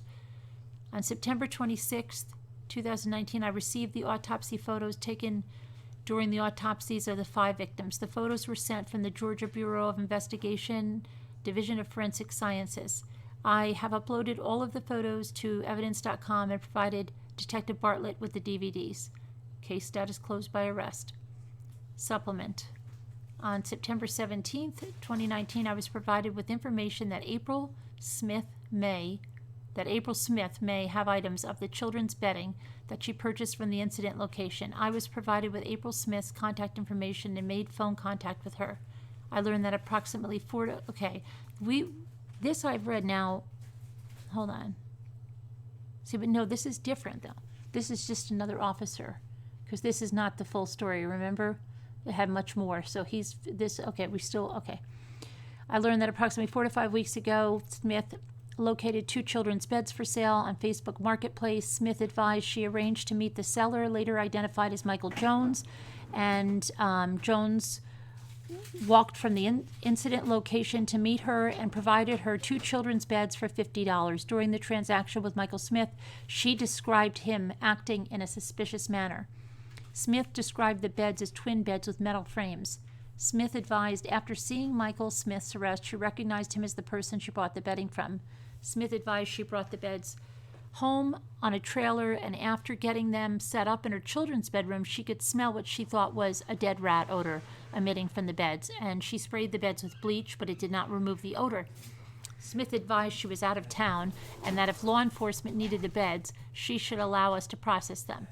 Detective Miller later responded to Smith's residence and processed the bedding. His findings will be documented in the follow-up. At this time, the case will remain closed by arrest. Case remains closed by arrest. Okay, so now we have follow-up, 9:15. I was directed by Lieutenant McQuaig to respond to the McDonald's located at 2627 Reed Street, Palatka, Florida, in an attempt to locate the surveillance video from 9:13. I made contact with the area supervisor, Tricia Galabrath, who assisted me searching the store's surveillance for the 2017 white Chrysler Pacifica during the time frame of 1600 to 2000 hours with negative results. I made contact with Sarah Jones via the telephone and asked her to confirm the dates and times she was at McDonald's because I was trying to locate the video.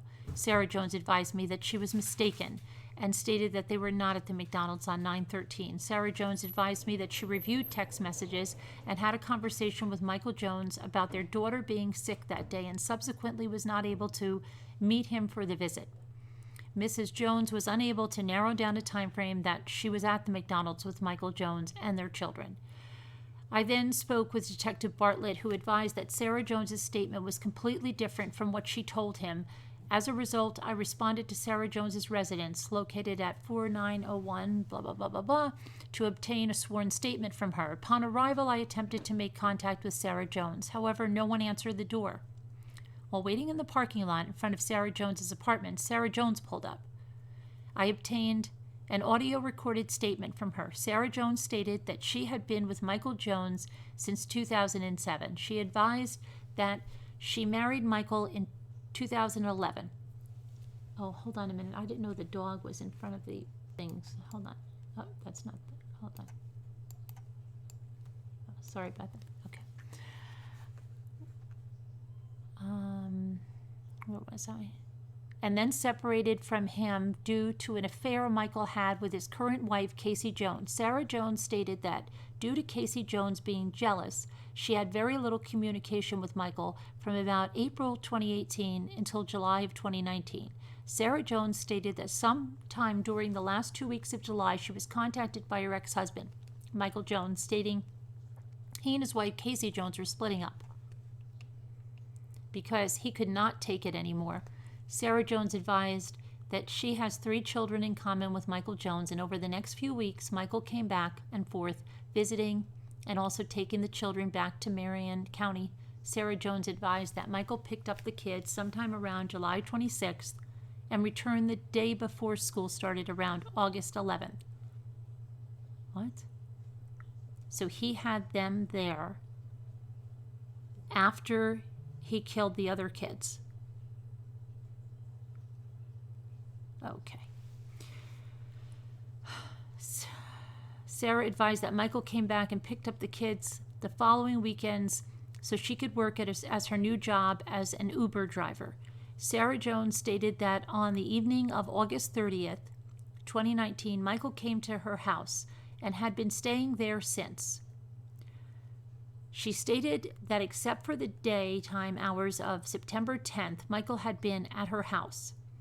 Sarah advised that when Michael returned from his house on September 10th, he stated that the landlord told him his trailer had been condemned because the trailer had been set up illegally and for safety reasons. Sarah advised that she received a message from Detective Bartlett at about 400 hours this morning. She stated that she confronted Michael about why Marion County Sheriff's Office was calling her, asking about Casey Jones's whereabouts. Sarah Jones stated that Michael stated he did not know why and provided no details. She stated that she returned Detective Bartlett's phone call around 9:30, and Michael told her to tell Detective Bartlett that she had seen them at McDonald's on Friday the 13th. Sarah Jones stated that she also lied to me about her daughter being sick because she was trying to cover up for lying to me. Sarah Jones advised that Michael had spoken with Casey on Friday, and Casey had told him that he could not see his daughters. Sarah also mentioned that Michael would pick up their boys from the YMCA but could not drive all three in the van because there was not enough room. Sarah Jones advised that she again confronted Michael and told him he needed to take care of whatever was going on. She stated that she told Michael to call Detective Bartlett, and he did, using their son's cell phone. Sarah advised me that Michael had left her house about an hour or so prior to my arrival, stating he was going to the Marion County Sheriff's Office to take care of the situation. Sarah Jones advised me that Michael left a black Acer laptop at her house for their kids. She stated that Michael mentioned wiping the computer clean. Sarah Jones asked me if I would like to take the computer to see if there was any evidence on it. Mrs. Jones identified her three children she had in common with Michael Jones as blah, blah, blah, blah, blah. I briefly spoke with all three children who appeared to be in good health, safe and in good health. I completed a consent to search data storage form which Sarah Jones signed. I collected the laptop, which was located on her kitchen counter, and later placed it into evidence in the major crime slot locker along with the consent form. The audio tape statement from Sarah Jones was uploaded into evidence.com. A short time later, after leaving Mrs. Jones's residence, I was notified that Michael Jones was located in Georgia following a traffic crash. I was advised that Michael Jones had confessed to killing Casey and 4 of his children. I was briefed on the circumstances surrounding the confession and recovery of the decedent's bodies. I completed a probable cause affidavit and obtained a warrant for Michael Jones's arrest for second-degree murder. On 9/16/19, Crisis Intervention Specialist David Westgate and myself responded to Nikki Jones. Residents located at 1827 Carr Street, Dellen, Florida, and made death notifications in reference to Mrs. Jones's grandchildren. While at the residence, a juvenile family member had become very upset following the notification and walked away from the house.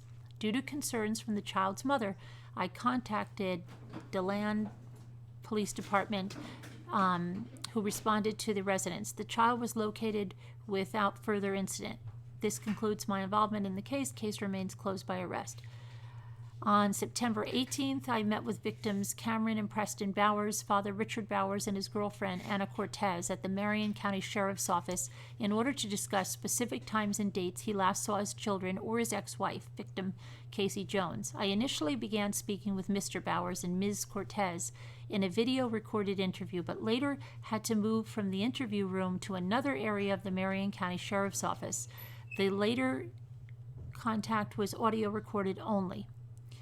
During my conversations with Mr. Bowers, I learned he and victim Casey Jones were married, and during their marriage, she was unfaithful to him with defendant Michael Jones, ultimately causing their divorce. Mr. Bowers advised he had not visited with his boys for approximately a year due to him moving out of Florida to Georgia.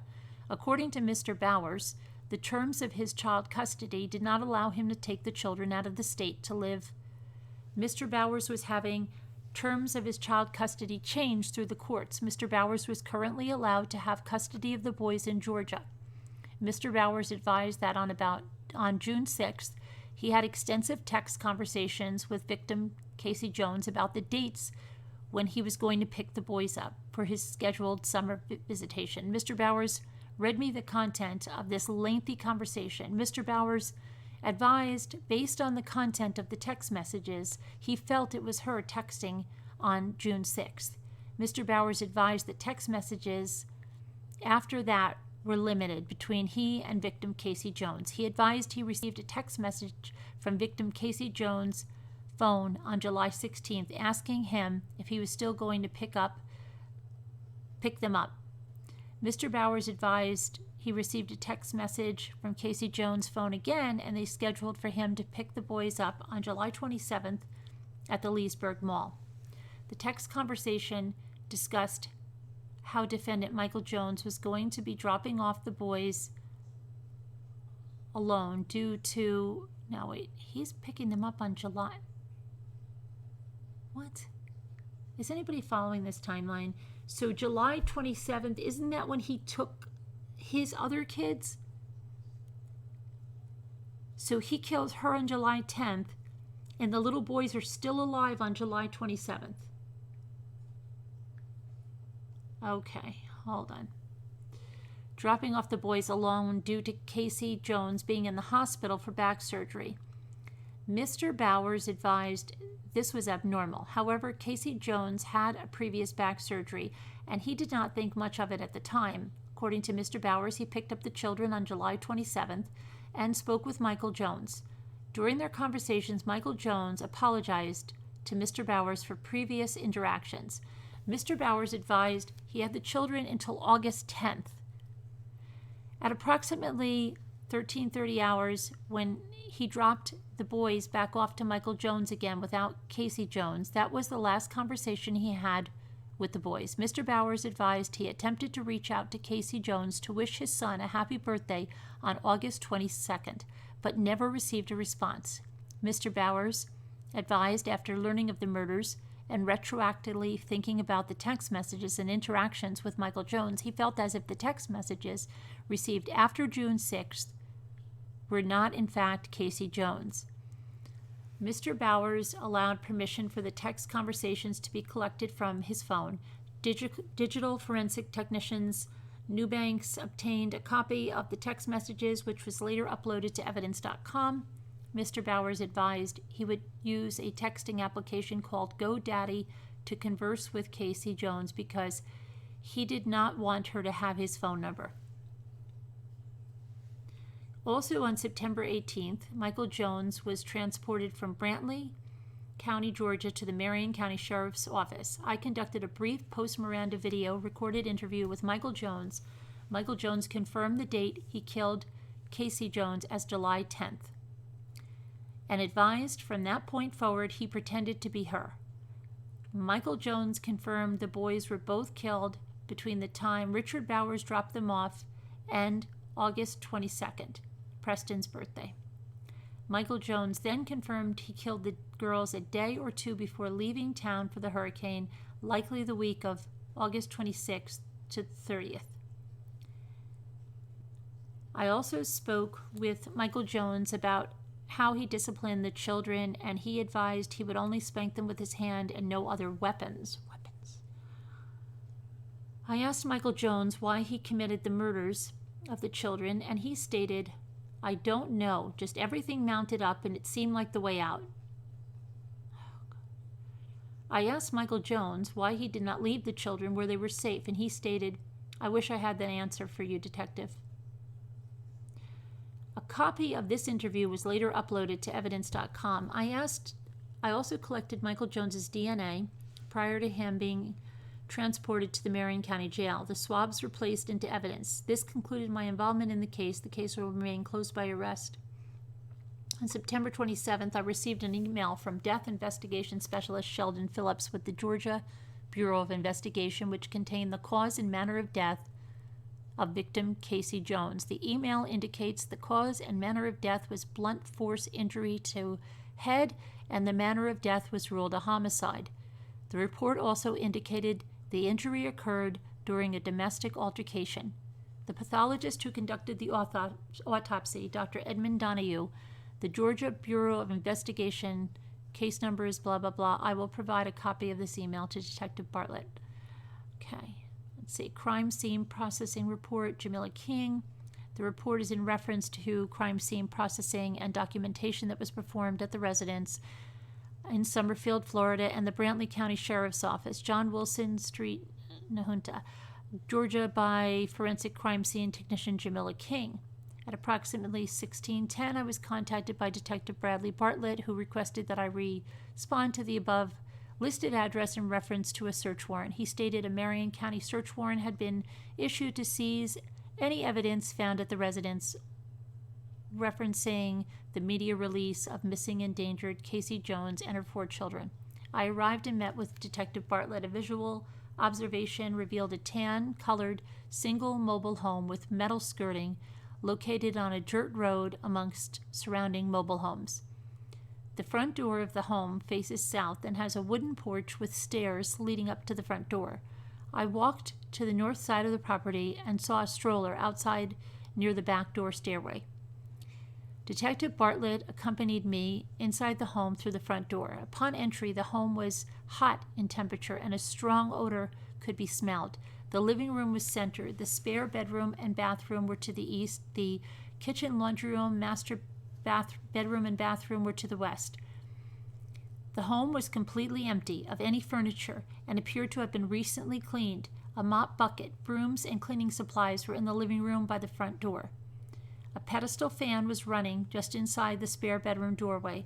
I walked towards the spare bedroom and smelled a stronger odor coming from the room. The bedroom appeared clean, excluding the northeast corner flooring and baseboards. That section of the flooring contained a dark-colored, dry substance with sand-like residue. The spare bathroom was adjacent to the spare bedroom. The bathroom was unclean and empty of any items, other than toilet supplies and a cleaning product on the sink countertop. I walked into the kitchen and saw it to be fairly clean. The refrigerator doors and shelf cabinets were observed open and empty. The laundry room was empty of any items excluding a broom. I walked into the master bedroom and saw it to be empty and fairly clean. The bedroom closet was empty, excluding a paint bucket and household products on the shelf. A section of the bedroom flooring located close beside the bathroom revealed an unknown red-colored substance. The substance was also seen just inside on the bathroom floor. The bathroom appeared dirty. There were pink-colored stains inside the tub and the surrounding crevices. The bathroom storage shelving and sink-base cabinet were empty. Day 1 scene processing and results. Colored digital images were captured of the scene. Easels and pointers were used to mark each room inside the home and items of evidentiary value. Easel 1, living room. Easel 2, spare bedroom and closet. Easel 3, spare bedroom. Easel 4, kitchen. Easel 5, laundry room. Easel 6, master bedroom and closet. Easel 7, master bathroom. Easel 2A, suspected blood on the northeast corner of the spare bedroom. Easel 6B, suspected blood spatter in the center of the master bedroom flooring. Easel 6C, suspected blood on master bedroom flooring near the bathroom. Easel 6D, suspected blood on master bedroom floor air vent and flooring near east side wall. Technician Holzer and Captain Rowe arrived on scene to further assist me in the investigation. All rooms inside the home were processed for suspected blood.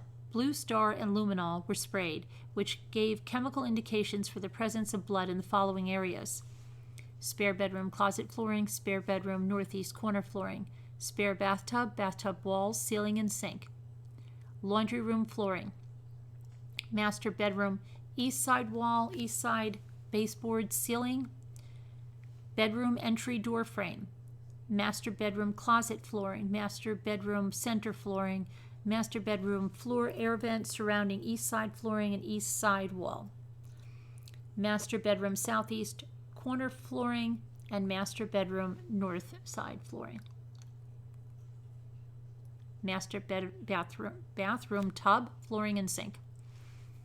Following areas were processed for suspected blood using hydrated sterile cotton swabs and hydrated sterile cotton and swabs. Swabs were simultaneously collected from the following spare bedroom suspected blood swabs from spare bedroom closet flooring and from the spare bedroom northeast corner flooring.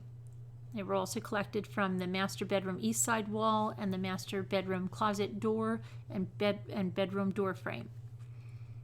Also the master bedroom closet flooring, the master bedroom flooring, the master bedroom flooring. Please note the suspected blood swab collected at easel 6C appeared to be candle wax upon further examination. Easel 6D, suspected blood swabs from master bedroom floor air vent, from the southeast corner flooring, and from the northwest side flooring. Also from the master bathroom floor baseboard, the master bathroom sink, and the master bathroom tub. A sample of the mop water located beside the front door was requested for collection. I collected a portion of the mop water inside a glass sterile jar. Day 2 of this scene, September 16th from 11:01 to 12:48. I arrived and met with Sergeant Rodriguez and Detective Lytle and Forensic Assistant Director Kay Schmidt. Crime scene tape surrounded the home in question. A crime scene log was being maintained by Deputy Remington and Deputy Trainee West. Detective Lytle stated a further investigation of the spare bedroom was needed. Color digital images were captured of the scene. I remarked the spare bedroom at Easel 2. The northeast corner flooring and baseboards were the areas in question and were to be examined in this case. The baseboards labeled at number 1 and 2 were removed to reveal a strong odor and thick, gritty residue. 3 baseboard sections were collected. The vinyl flooring was then removed. The odor became stronger, and a damp, dark, colored fluid was visible underneath the vinyl on the floor. A section of that flooring was cut and collected. The following areas were processed for suspected body fluids using a hydrated sterile cotton swab and a hydrated sterile cotton end swab.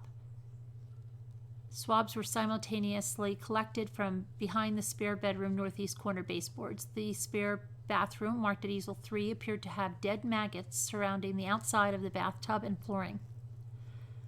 I processed the bathtub for suspected blood using a hydrated sterile cotton swab and a hydrated sterile cotton, is it an Andy swab? 2 swabs were simultaneously collected. I reviewed this case with Detective Lytle prior to leaving the scene. All evidence collected and or processed was acknowledged and agreed upon. He stated no further processing or assistance was needed at the scene. Detective Lytle released the scene, and Deputy Remington provided me with the crime scene. Day 3, crime scene. On Monday, September 16th, I was advised to contact Detective Levy, who requested that I respond to the above-listed address in reference to a search warrant the following day. I was briefed that a Brantley County search warrant was issued to seize and secure any evidence found inside a vehicle referencing the homicide of Casey Jones and her 4 missing children. Forensic DNA technician A. Dewey's assisted me on this case. I arrived and met with Chief John Simpson, who directed us to the vehicle in question. The vehicle was fenced outside in an open field behind the sheriff's office. The vehicle was a white 2017 Chrysler Pacifica bearing Florida tags and vehicle identification number blah blah blah. I observed front end and windshield damage. All windows were open. The back window was covered with white plastic and duct tape. Airbags were deployed on the driver, front, and right passenger side. A strong odor emitted from the vehicle. The vehicle's interior was soaked with a wet brown colored liquid substance. The substance covered the front, back, and ceiling of the vehicle's interior. Mothballs and air fresheners were visible throughout the vehicle. A bulk of pet absorbent pads, clothing, shoes, CDs, bedding, children's toys, work equipment, and baggage filled the vehicle. We still don't know where his dog is. The trunk was opened to reveal a Sterilite 50-gallon tote covered with maggots and a brown liquid substance. A comforter was located underneath the tote. It contained rope and duct tape. A black suitcase, trash bags, and a bulk of other miscellaneous items were also in this area. Detective Levy arrived on scene. Day 3, scene processing and results. Colored digital images were captured of the vehicle. A sterile tarp was used to place the below listed items that were located and collected from inside the vehicle. A cracked Sterilite 50-gallon tote and top, a bent bar, comforter containing rope and duct tape, latex gloves belonging to Brantley County personnel, zip ties located inside a tote containing miscellaneous items, a pillow with case, material referred to as a shower curtain by Brantley County Chief Investigator, a suspected unknown fingernail located on rear passenger floorboard marked at pointer, A relinquished to Detective Levy, handwritten note located on floorboard underneath front passenger seat, hammer located on floorboard underneath front passenger seat, Florida driver's licenses, and 1 Social Security card of decedent Casey Chris Jones, prescription pill bottles. A black trash bag was located on the ground beside the vehicle and was said to contain clothing allegedly belonging to Michael Jones Jr. The trash bag was opened to reveal paper evidence bags filled with items. The below listed items were removed from the paper bags: empty beer cans, dark colored towel and plaid patterned button shirt, Wrangler button shirt and Marvel dark colored t-shirt, Twister brand cowboy hat, a pair of blue jeans, a pair of light colored shorts, Star Wars t-shirt, pair of blue jeans, and a belt. The vehicle was processed for suspected touch DNA using hydrated sterile cotton swabs. Swabs were collected from the following areas: the steering wheel, the gear shift, the knobs, driver's airbag, driver left airbag, driver leg airbag, front passenger side airbag, front passenger airbag, front passenger leg airbag, exterior trunk handle, exterior driver door handle, exterior driver door handle, interior driver door handle, exterior driver door handle, driver seat belt, front passenger seat belt, interior rear driver door handle, exterior rear driver door handle, interior front passenger door handle, exterior front passenger door handle, interior rear passenger door handle, exterior rear passenger door handle. I processed the exterior driver's side of the vehicle for suspected latent fingerprints using black powder application and a sterile brush. Latent fingerprint lift cards were collected from the driver door frame handle and rear driver sliding door frame. The passenger side and trunk were processed for suspected latent fingerprints by DNA technician Deweese. Please refer to her supplement for further details. Elimination buccal swabs were collected from Coroner Wyatt Blount, Chief Investigator Mark Stone, and volunteer firefighter Jack Blount. I reviewed this case with Detective Levy prior to leaving. All evidence collected and or processed was acknowledged and agreed upon. He stated no further processing or assistance was needed.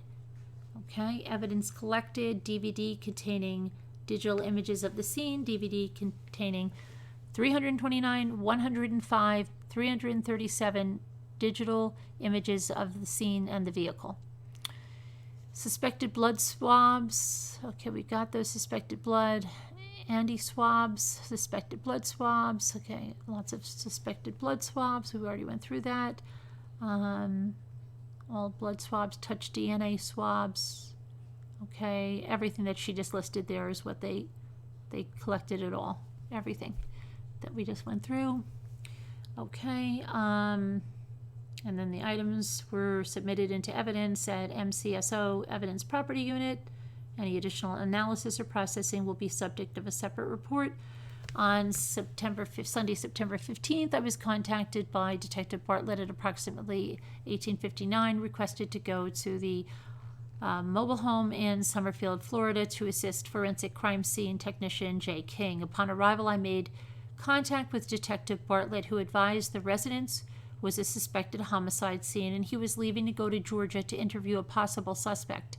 I met with forensic crime scene technician King inside of the residence of the address above. Upon entering the residence, a foul odor was present. Forensic crime scene technician King advised they had located suspected blood in the residence. It was stated Detective Bartlett requested chemical processing to be done on the whole residence. Forensic crime scene technician King had started processing the east bedroom when I arrived. I assisted forensic crime scene technician King in Blue Star and Luminol chemical processing the residence. While assisting forensic crime scene technician King with processing the residence, Deputy Tortora contacted me. Deputy Tortora advised he had oversized evidence pertaining to this case. I advised Deputy Tortora to meet me at the address above with the evidence. Deputy Tortora had packaged, sealed, and labeled the evidence. The evidence was labeled blue folding chair, tent in blue case. Deputy Tortora entered the items into evidence. Deputy Tortora released the packaged tent and chair, and I secured them in my vehicle. Upon my return to Marion County Sheriff's Office, I placed the tent and chair into a secured locker at the property room. Upon completion of processing the residence on this date, the residence was secured. A deputy was securing the residence when I left at 1:11 on Monday, September 16, 2019.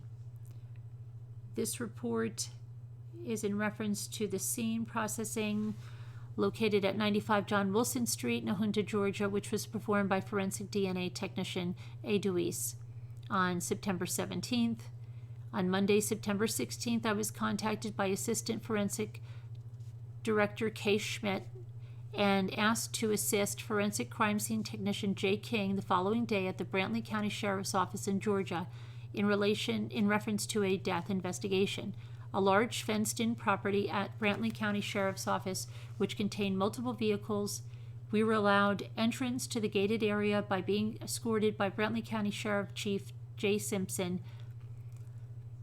I observed a white in color Chrysler Pacifica van with Florida tags sitting in the area. The van had all the windows open and the back window was covered in tape and plastic. There was a black garbage bag sitting next to the van. The van had extensive front end damage. A very strong odor of decomposition was detected. Inside the van, airbags were deployed. There was household items, boxes, tools, clothes, and other miscellaneous items scattered throughout the vehicle. A brown in color substance and bug activity was observed all over the inside of the vehicle. I assisted Forensic Crime Scene Technician J. King with organizing supplies and notes. I assisted with pulling items out of the van for more details, photos with the assistance of Detective A. Levy. I helped process the passenger side of the vehicle with latent fingerprints using black powder application, yielding 2 cards of possible value from the front passenger door. Okay, evidence collected, 112 is 2 latent fingerprint cards from the white Chrysler Pacifica front passenger door. Item 112 was submitted into evidence at the MCSO Evidence Property Unit, and any additional analysis will be the subject of a separate report. Okay. This looks like on October 1st, 2019, writer contacted the reportee in this case to provide information on the Victims' Compensation Fund. Oh, here we go. Here's the Victims' Compensation Fund. To the reportee for victims Casei, Mercalli, and Ayanna, writer advised the reportee of the information submitted to the Attorney General's office in Tallahassee on behalf of the Victims Fund and what the reportee could expect regarding communications from the Attorney General's office to the reportee. Writer advised the reportee of the mental health grief counseling benefit offered by the Victims' Compensation Fund and encouraged the reportee to utilize this benefit. Writer also advised the reportee to advise the funeral services provider selected by the reportee of the pending Victims' Compensation referral. Since the reportee lives out of county, it's in order to keep from having the reportee to travel to Ocala, writer is sending the victims' compensation applications to the reportee for the reportee signature and enclosing a self-addressed stamped return envelope for the reportee to return the signed forms to writer. Writer provided the reportee with writer's contact information and requested the reportee contact this agency or writer if additional information is needed. Case remains closed by arrest. Okay, September 16th. This report is in reference to the scene processing. When I arrived on Monday morning, I attended a briefing in reference to this case. It was decided that Forensic Crime Scene Technician J. King would return to the incident location to collect portions of the baseboard and vinyl flooring from the east bedroom. I responded to the scene to assist. The scene was a single-wide mobile home situated in an east-west direction. Crime scene tape was in place around the property, and Deputy Remington and Deputy Trainee R. West were maintaining the crime scene log. Sergeant F. Rodriguez, Detective J. Lightly, and Technician King were already inside the home. I opened the front door on the south side of the house and immediately smelled the odor of decomposition. As I entered the living room through the door, the east bedroom and bathroom were to my right. The kitchen was to the left of the living room. Beyond the kitchen was a laundry area. The master bedroom and bath were at the west end of the home beyond the laundry area. A back door was located in the kitchen on the north wall. There was no furniture anywhere, and the place appeared to have been cleaned and ready for the next tenant, except for the foul odor. Technician King had marked the east bedroom with easel 2. The room had light tan walls, white baseboard trim, and brown vinyl flooring that had the appearance of wood grain. I saw 2 sections of the baseboard trim had been removed from the northeast corner and were already in evidence bags. Detective Lightly pulled back the vinyl flooring in that corner. The floor under it was white tile, and I observed a reddish-brown stain on the tile and the underside of the vinyl. Some areas of the stain appeared wet, and the odor of decomposition was very strong in that area. Detective Lightly cut out the corner section of the vinyl. It was photographed and collected by Technician King. I completed a rough sketch of the home with estimated room sizes, labeled the rooms with numbers designated by Technician King, and marked the location where the baseboard and vinyl were removed. Evidence collected, rough sketch of incident location, single-wide mobile home, remarks. I submitted evidence into the MCSO Evidence Property Unit. Any additional analysis or processing will be subject of a second report. On September 23rd and October 1st, I received phone records from the Sprint Corporation for target numbers, blah, blah, blah, and blah, blah, blah. I entered the data into Cellhawk software and uploaded the records into evidence via evidence.com on October 3rd. I have no further information at this time. Case remains closed by arrest. Okay, this case is assigned to Tiffany Nader. This case is assigned to Tiffany Nader. Crime scene report on Wednesday, September 18th at approximately 21:39. Detective Levy contacted me and stated he was arriving at the MCSO forensic unit in evidence from the victims collected during the autopsy in Georgia. Detective Levy had 3 large body bags with contents, a large plastic bag with contents, a ligature zip tie in a plastic bag, a paper bag containing a cell phone, and a plastic bag containing blood cards. A body bag labeled 9-year-old white male, WM, 1 male body contained plastic sheeting with duct tape, red colored suitcase containing a dog leash and a trash bag, gray plastic tote with lid. These items were removed from the body bag and placed in a drying cabinet at the MCSO forensic unit on this date. A body bag labeled 5-year-old white male, 1 male body contained gray metal cap, multicolored blanket, black plastic garbage bags, plastic sheeting with duct tape, white plastic garbage bag, pink plastic tote with lid. These items were removed from the body bag and placed in a drying cabinet. A body bag labeled 2-year-old white female and white female, 2 body females contained multiple absorbent pads, black plastic garbage bags, 1 bag with suspected hair, plastic sheeting with duct tape, blue plastic tote with lid. These items were removed from the body bag and placed in a drying cabinet at the MCSO forensic unit on this date. Detective Levy stated the large plastic bag with contents contained the victim's clothing and items that were removed during autopsy. A paper bag removed from the large plastic bag labeled 9-year-old white male contained shorts, a red shirt, blue Mario Kart boxer briefs. Portion of plastic material in a plastic jug. Towel, a piece of suspected bone was located in the towel. These items were removed from the paper bag and placed in a drying cabinet. Due to the drying cabinet at the forensic unit being full, the body bags remaining contents in a large plastic bag were placed at the property warehouse on this date. The items in the warehouse were secured. On Monday, September 23rd at approximately 1643, Lieutenant Calhoun, forensic crime scene technician Kay Miller, and I met at the forensic unit. Forensic crime scene technician Miller and Lieutenant Calhoun assisted me with photographing and packaging the items in the drying cabinets and at property warehouse. The items from the drying cabinet containing 9-year-old white male, 1 male body contained plastic sheathing and duct tape, red-colored suitcase containing a dog leash and trash bag, gray plastic tote with lid. The above items were photographed and packaged. The items from drying cabinet containing 5-year-old white male, 1 male body contained gray metal cap, multicolored blanket, black plastic garbage bag, plastic sheathing with duct tape, white plastic garbage bag, pink plastic tote with lid. The above items were photographed and packaged.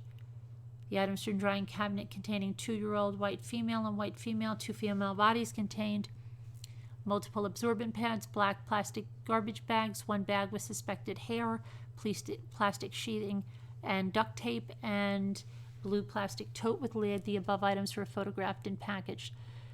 The items from drying cabinet, 9-year-old white male contained shorts, red shirt, blue Mario Kart boxer briefs, portion of plastic material in a plastic bag, towel, a piece of suspected bone was located in the towel. The items were photographed and packaged. Upon completion of documenting the items from the drying cabinets, we went to the property warehouse to document the body bags and remaining contents in the large plastic bag.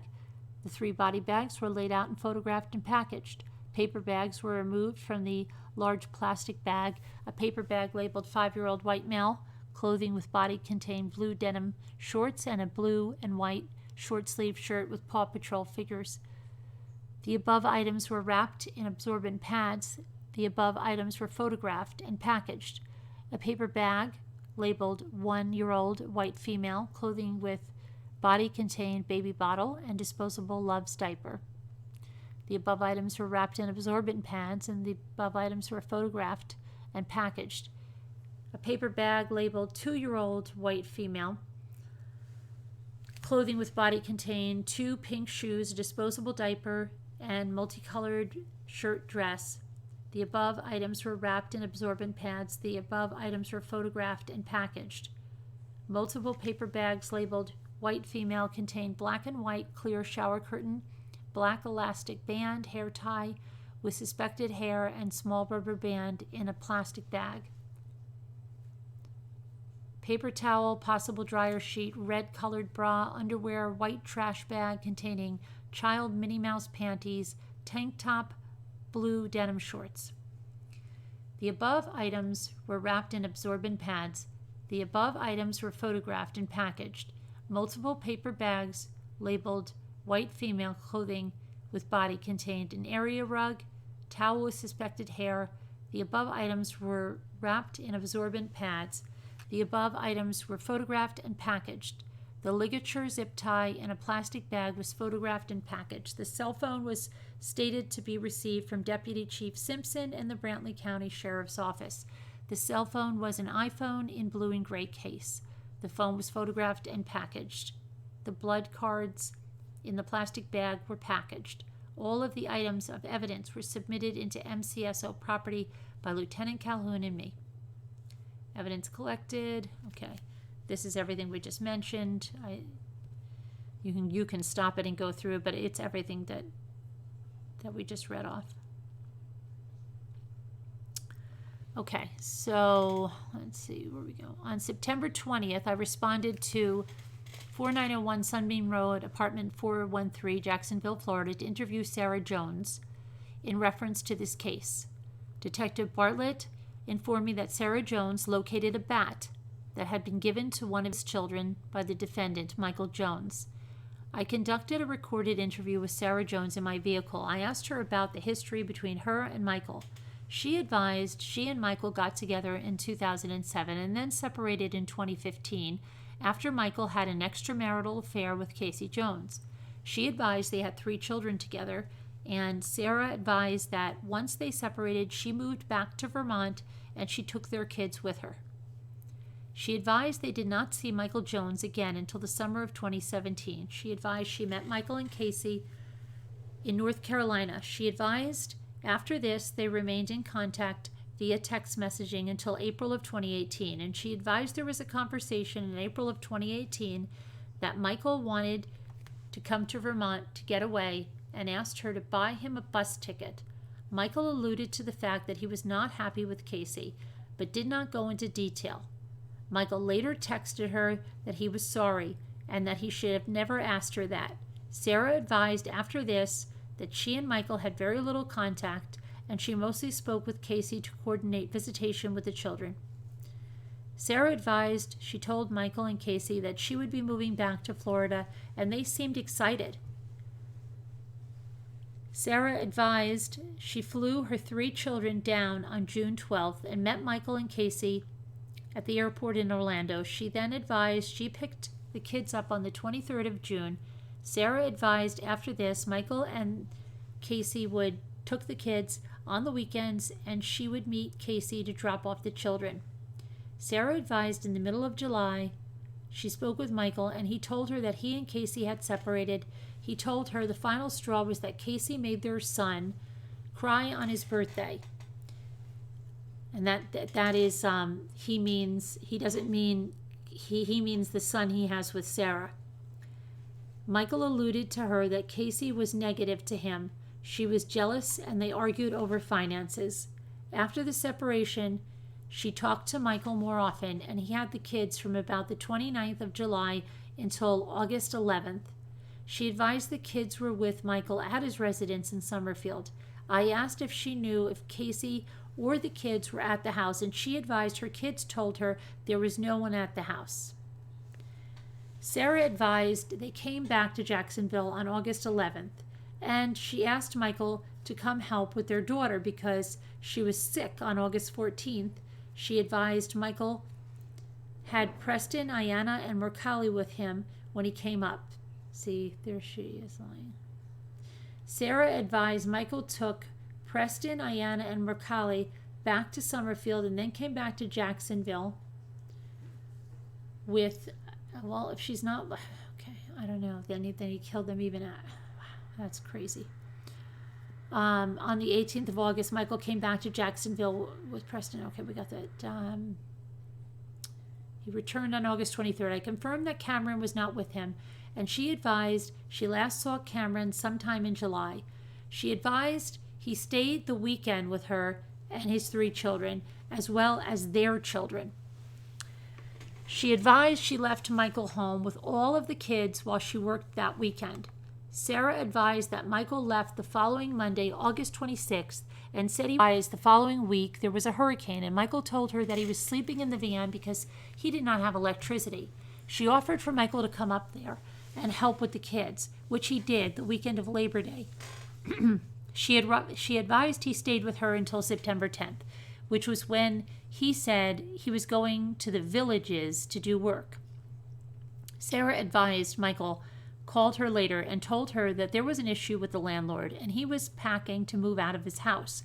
Sarah advised Michael told her he put some items in storage and packed the rest of his items in the van, which was when she offered for him to come stay with her. Sarah advised he came back later the afternoon on September 10th. Sarah advised Michael was at her house until September 15th, which was when he left, and I asked why he left. Sarah explained she received a voicemail from Detective Bartlett, which she did not get until 400 hours on Sunday. Sarah advised she asked Michael why the sheriff's office was calling, and Michael told her it was probably about the trailer he had been living in. She advised Michael told her that Friday before that Casey had been trying to serve him papers. She advised she really did not know what was going on, but Michael told her to tell the detectives that she saw Casey and the kids on Friday, September 13th. Sarah advised when she told Detective Bartlett what her address was, Michael shook his head no at her. She advised that they went about their day and Michael played with the kids while she went shopping. She advised that she felt guilty for lying about seeing Casei and the kids.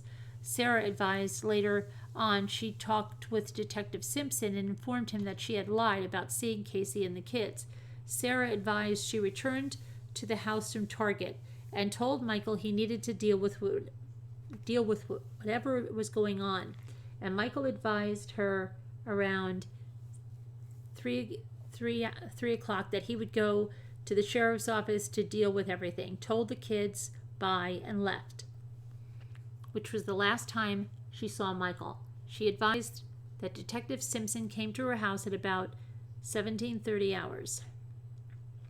I then asked Sarah about the bat that she had contacted Detective Bartlett about. She advised Michael bought it over several weeks ago and gave it to, I guess one of her kids there they took out. She advised the bat had been under the bed since that child had got it. She did not think much about the bat until she saw a post on Facebook that Casei had been beaten with a bat. I asked if anything had seemed out of normal with Michael, and she advised not really. She advised he was drinking a lot, but he had always been a heavy drinker. She believed his stress was from separating, and the lack of sleep Michael complained about was over finances and separation. Sarah advised that Michael played with the kids and seemed mostly normal. Sarah further informed me that there was no history of physical violence, but Michael did have moments of temper. She advised Michael had never been physically abusive with her or their children. She did not believe Michael was capable of hurting the children. I asked Sarah if there was anything else that we had not spoken about that would be helpful. Sarah informed me she had later asked, and this is a child, if Michael's car had smelled, and he said yes. She informed me that she never looked in Michael's van while he was there. I was then informed she had numerous text messages from Michael on her phone, and I asked if I could have someone come perform a cell data extraction so the text messages could be reviewed, and she agreed. This concluded my interview with Sarah Jones, and I collected the bat from Sarah. I returned to Central Operations. I placed the bat into evidence, and I uploaded the interview with Sarah to evidence.com. I later contacted Detective Guthrie with the Jacksonville Sheriff's Office, and he is going to assist me with the cell phone extraction. I will complete another follow-up once I obtain the cell extraction. Case remains closed by arrest.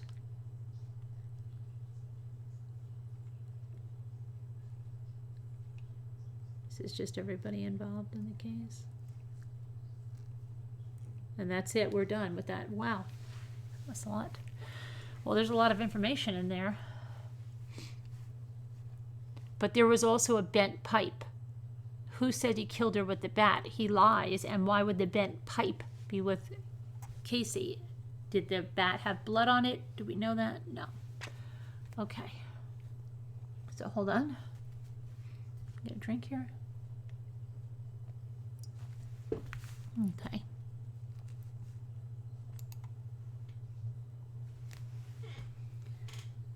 So much anger involved. Yeah, and so much time elapsed. And why is there a green line? Hold on a minute. This is making me nuts. You talk about someone that had time to think about it. All that time elapsed.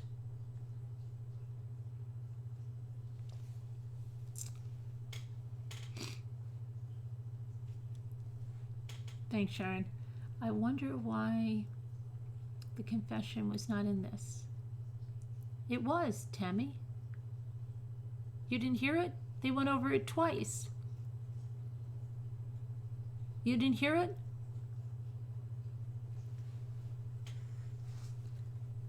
The property was hers, given over with her initial mortgage by the father of the boys because she was their guardian. Crazy, sassy, yeah, off topic. No, where did you hear that, Mommy for the win? Kathleen is no longer going through with the Watts book? Where did you hear that? So maybe, did Cindy reconsider that?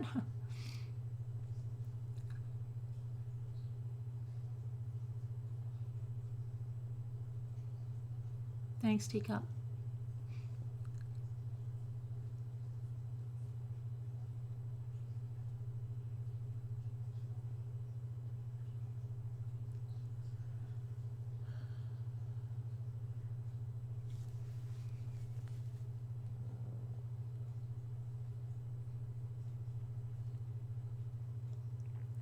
Oh, they were killed closer together. Yeah, that's a lot of time to do something different. Hi, Angel Callie. How's everything going? I was thinking about you today, wondering if everything is all right.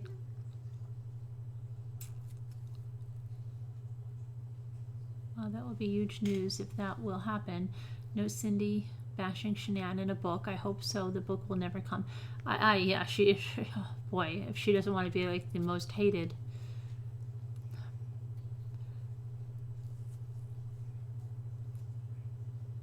Hi, Ryan. Hi, Rianne. Oh, your texts keep getting deleted? Okay, you just heard it on another channel? Is that what it is? Was it from the woman that was reading the other night? Is that what it was?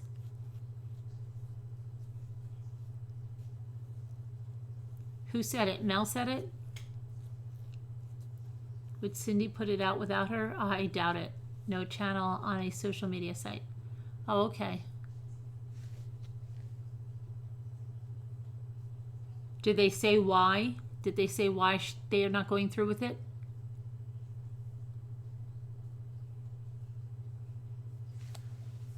It's talked about on Reddit? Oh, okay, let me see. I'll go to Reddit and see what we have. Not sure if it's real. All right, let me take a look. Someone said it's on Reddit.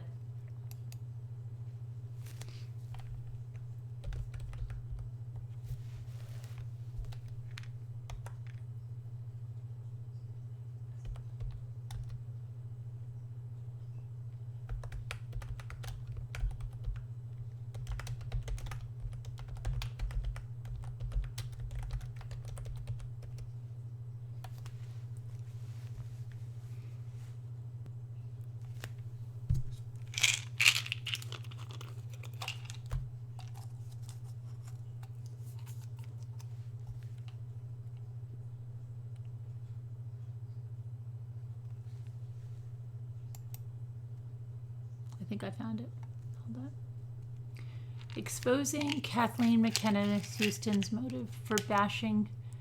Okay.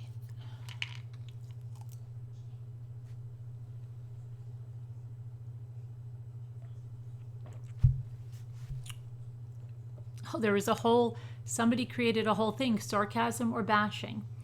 Let's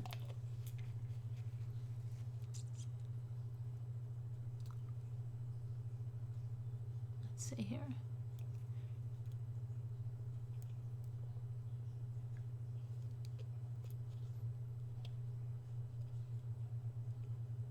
First, the background, if you're not aware. Chris Watts Camp sent their spokesperson Mel to read this with the goal of exposing Cadle. I'm reading the first chapter of the new book. Okay, why did you kill the children? All right. This is what they claim Cindy has finally accepted. I guess she's talking about, this is coming from Mel. They claim Cindy has finally accepted that her son murdered his beautiful wife, innocent unborn baby, and 2 sweet children. But that's just a smokescreen. Their motive is to show how Shanann was a horrible, disgusting mother so that Chris Watts won't look like a horrible, disgusting monster himself. Aside from Cindy's initial interviews where she bashed Shanann, which we don't agree with but understand. They understand. Oh, is this coming from Mel? Given their admitted hatred for Shanann, this can't be from, whoever wrote this is confusing in itself. Hatred combined with how CW lied about them, we get it. Who gets it? Who's writing this? It appeared that Cindy had started accepting that her son was responsible for all 4 murders. However, the true motive, as mentioned above, was made abundantly clear in Cindy's leaked book draft. Over a year has passed since the murders. Mel was promoting at that time that Cindy believed CW murdered all 4. So still, why have such pettiness and vulgarity about the victim and the victim's family if the motive is not trying to paint her in a worse light than CW? Below are their main claims, along with who are these people that are, okay. Claim 1, All My Broken Pieces is not Cindy Watts' book. It was never Cindy Watts' book. The book is always going to be solely written by Kathleen McKenna Houston. When she always planned to interview a lot of people who knew Chris Watts. Yeah, Mel said this thing. And Shanann, Cindy Watts was going to be one interview among many. Okay, so there's disputes here. Why is disputing this claim important? Because they are pushing the narrative that this is all Kathleen's book. And Cindy has nothing to do with it other than being one of the many people featured in it. This shifts all control and responsibility off of Cindy and onto Kathleen, but that's not true. And Cindy has the power to stop this attack on Shanann, Bella, and Cece. According to Mel and Kathleen, Kathleen and Cindy have become very close. Cindy approved the first chapter before they went public with it. Technically now, it is no longer Cindy's book. The original plan was for Kathleen to write a book with Cindy. But after the initial draft was leaked and they realized the backlash, they changed the direction and shortened the title to All My Broken Pieces. How do we know this? Well, by putting our own pieces together while looking at the draft and reflecting on the backlash, as well as everything Mel has said in the draft, and working title was listed as All My Broken Pieces, a story of motherhood and loss, and love and loss. Wow, and this woman is a writer, and you've got a story of motherhood and love and loss. That's by Cindy Watts and Kathleen McKenna Houston. Kathleen wrote the foreword in introducing Cindy. Then Cindy wrote the first 5 chapters. In Kathleen's foreword, it talks about Cindy and family and how she got close to them. Started to not just like them, but to feel protective over them. She also used sarcasm to shine Shanann in a bad light. She then goes on to say, so there you are, the reasons for the book and what I'm hoping to find out over the course of it. But it's not just my book, it's Cindy's too. She needs a place to tell her story and to explain her feelings and history with her son and Shanann and her granddaughters. I don't know if it's the person that's writing this that's putting the unnecessary ands in there, or that this is really from the book, because it's scary. Then in the intro on Cindy's part, she wrote, I am not writing this book to ask for sympathy. I am writing it because there are always 3 sides to every story, hers, his, and the truth. It sounds like it was Cindy's book, written with the help of Kathleen. No? No? Okay.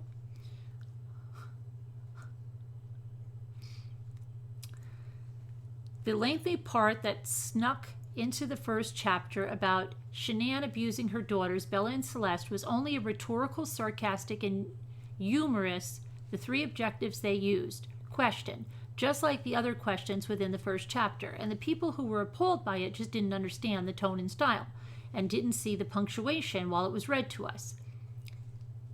Okay. So then, by the way, we want to make it clear that Jay's heart appears to be in the right place and doesn't realize she's been grossly manipulated and used in order to fulfill the Camp Chris Watts agenda, to push their narrative and fill their audience with propaganda. Mel has reached out to many other YouTube creators prior to Jay in an effort to manipulate them into letting her come on and speak with their audiences. CK previously took Mel and company in with open arms, but they parted ways shortly before Mel first reached out to Jay. Okay, let's see here. We're not going to go through this whole thing. I'm trying to see if they have.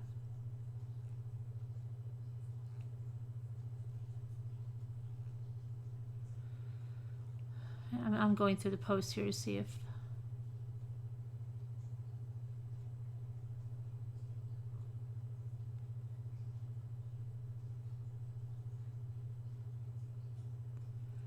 Okay, let's see.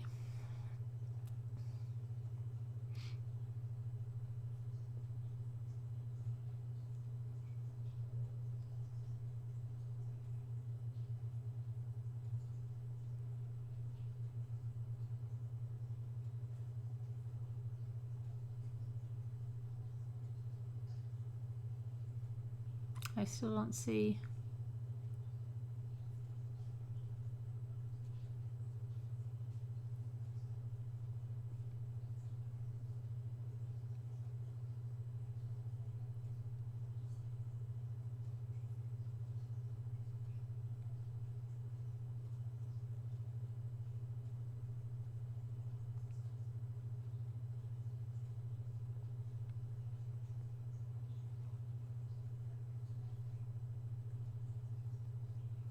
I don't see anything here about that she changed her mind. Can you, Mommy for the Win, can you send me a link of where you saw this, please?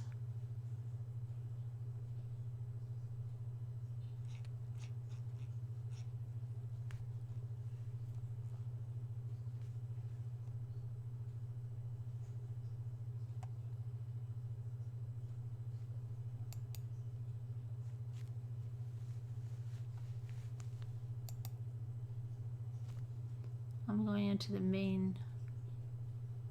Letters from Christopher is still there. Okay, let's see. Cindy Watts not happy with letters. Oh, Chris Watts is not happy with letters. Apparently he's not happy now that the story's in print. He's been sent a copy. There's an interview with Cadel on her publishing site. Interestingly enough, there's not a single mention of demonic possession, but Cadel thinks that CW is a sociopath. So let's see, there's something on Dorrance. What is this now? Author Spotlight. Okay, so it says, what made you want to write your book? Oh, she's what take did you have? So she doesn't say. Let me see if she says she saw the story and felt I wanted to get into his mind because what he was saying made no sense. I felt called to find out the truth of what and why Christopher Watts could have done this heinous crime to his wife and children. After going into the prison myself, I felt I got into the mind of a killer. It was important to me to hear his own words and the darkness that surrounded him, why he murdered his little girls, then made the decision to put them in separate oil batteries, innocent little souls that did nothing to deserve their father's sick mind. Why would he murder his pregnant wife? Before this night, Shanann and the girls thought they were living a happy life. How long did it take you to write your book? It took me about 8 months to write the book. There were many long days and late nights, visits with the killer himself, close to 100 phone calls, and thousands of words and letters he wrote. What did you learn while writing this book? That there are very common characteristics in sociopaths. Really? That's why they're classified, because there's common characteristics. He comes across as this nice, helpful next-door neighbor, but his mind was filled with evil plans to kill his family that no one else knew. Exactly, if they knew it, he wouldn't have done it, because somebody would have turned him in. He harbored these plans as he was having a sordid affair, an affair that he later blamed on being the basis for why he needed to clear his life of the very people who loved him the most. What do you do when you have writer's block? When I hit writing blocks, I would close the computer and do some things that are therapeutic for me. Get a massage, go to Starbucks, meditate, take a walk in nature. After that, when I'd come back to the letters and reflect on the things he told me, I was able to continue to write. There was so much that needed to be told. What was the most challenging part to write and why? Hearing the horrific details of the murders from the murderer himself was difficult. Hearing how he took his baby girls and so coldly put them in those oil batteries. It was hard visiting a murderer and having to be thoughtful and kind to someone who later sought attention and enjoyed becoming famous. If you were stuck on an island and had to have one person from each category with you, who would they be and why? One person or character from any book. And she says, Ronald Reagan, smart man. I would have loved to hear his wisdom. Most of all, what caused him to make some of his decisions, to talk to him about how he handled people making false judgments of him, and how he handled it so it didn't affect him. One film or TV character, Meryl Streep. I'd like to talk to her about how she could make Sophie's Choice, knowing so many people had to make those decisions in real life. One famous person, living or dead, Truman Capote or Anne Rule, because I would love to hear how they went about writing the stories they did, how they got into the heads of murderers, and is there a common way for them to do this? I guess she's hoping to get some information maybe and do another novel because she needs some help. Besides writing, what are your other interests? Golfing, reading, anything nature, traveling. They were all therapeutic things. Nothing more refreshing than taking a walk in nature or riding a bike down a path in the woods. Do you keep a journal? I do keep a journal. However, some days it's hard to have the time to journal. How did you celebrate the publishing of your book? I haven't celebrated yet. I plan on having a book party, but the book took such a leap out of the gate that it's hard to pin down the time to celebrate. Leap out of the gate. Leap back in the returns. What did the subject of the book think about it? Christopher was happy until he saw it all in print. And with the problems from his family, it's hard for him. He always does what he's told. He was conditioned to do that. His mother didn't want the book because it was admitting, which she has fought against from the beginning, saying he couldn't have killed his girls. So he was upset with the final product, even after being aware of the book's content all along. What did you enjoy most about writing with Dorrance Publishing? Dorrance was quick and professional, always returns calls. I felt my cover captivated the essence of what had happened. Wasn't it just a picture of Chris? Okay. That made publishing a book very easy. 5 favorite books of all time. Don't take this, okay? I don't even read it yet, but you don't want to aspire to this. Never take advice from someone you don't want to be with. Be like. Not with. Like. Stay out of the spotlight until the book is released. Not feel like I had to do it so quickly. I also wish I had printed pictures and the letters Christopher had given me. The end. That was insightful, right? Okay. So let's go back. Okay.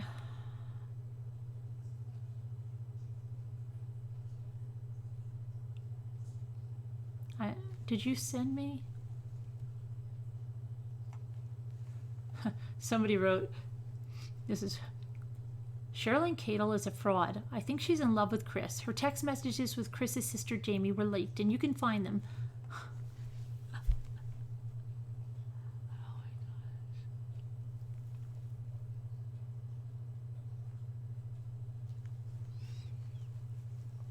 gosh. Okay, I'm going to see if Mommy for the Win sent me that thing with that.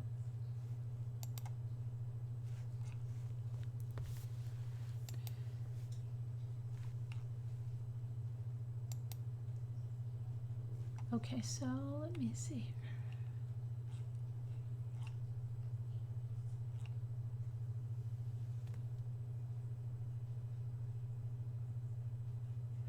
Okay, Danielle, who, do you mean who won here? I'm confused.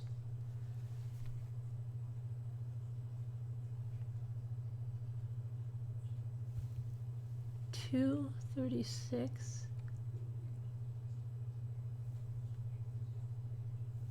Wait a second. 651. So MC won.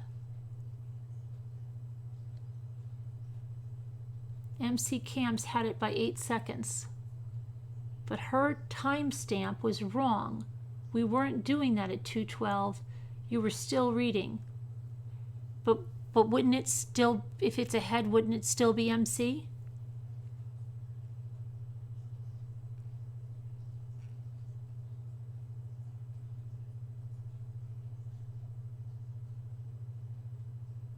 But this is not, what about the person, okay, what about the other person? What was the stamp on the other person? Let me see. I'm so confused. The other person's stamp was, but the other person was 210. I'm so confused. But you're saying that's a different stamp of, oh, because are you saying they're in a different time zone? It's that's, I don't know. Who comes? But then how come MC Camp says super, and Casey said, I'm so confused. We're gonna have to go back and see who actually came first, the chicken or the egg. Okay, well then we'll have to figure that out. Okay, so what happened to Mommy for the Win? Did you send me? I don't have anything. Did you send me the link to the thing?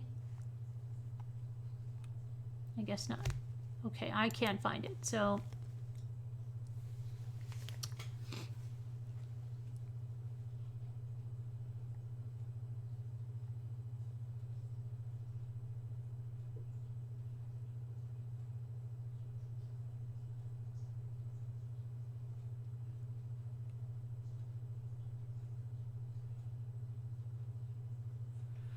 my chat keeps giving me an error. Anyone else having issues?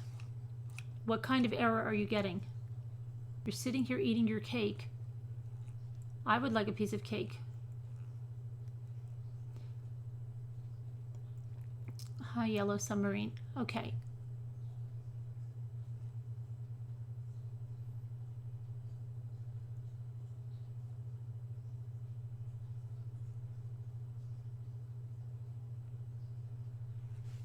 Then you might be putting in something that you can't. If there's like, it depends. If it's a word that's blocked, then that's why it's making you start again. Are you putting in channel names or something? Because it will reject channel names.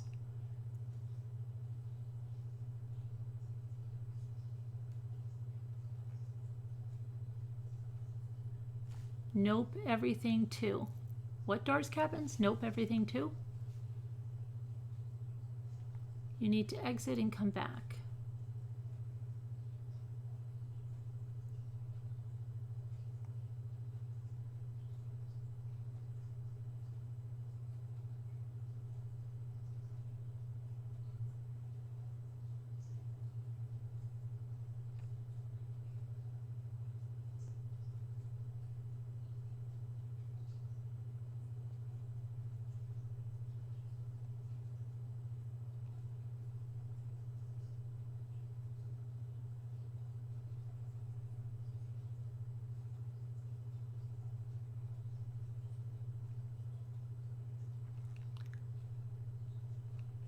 You keep getting internal message error. Let me try something.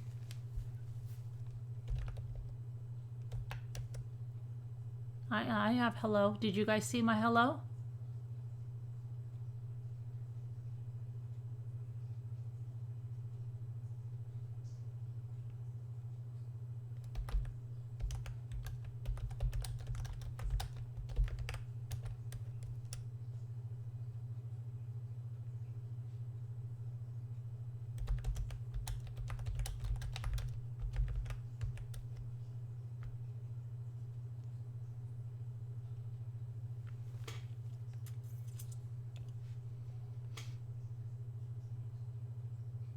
Maybe there's too many messages going through.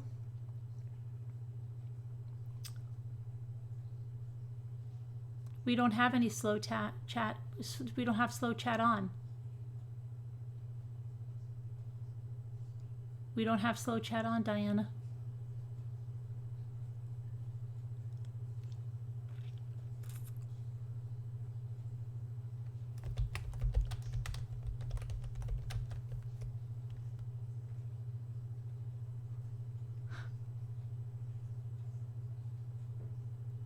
Leave and come back. It might be, I don't know, there may be a lot of messages going through at one time, but the chat is slow, but it's not slow chat. So it's probably something it's having to think a lot. Try refreshing your chat.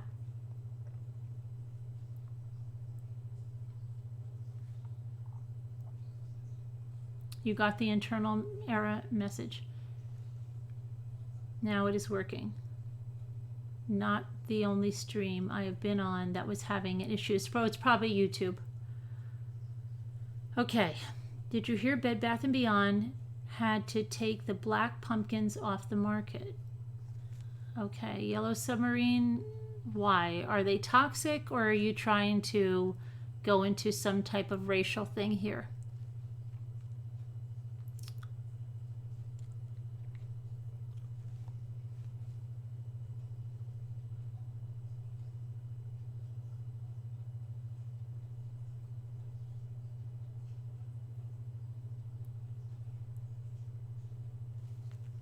True story.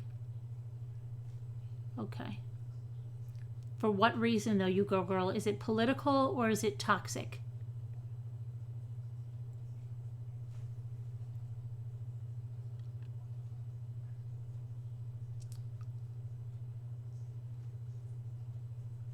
Okay. All right, so that's their prerogative. Has this ever happened before? You bet. What? It's watching us through our mobile phone cameras?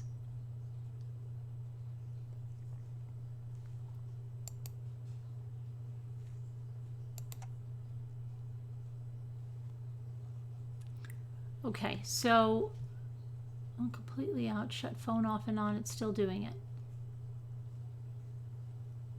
I don't know. It looks like they said it's a YouTube issue, so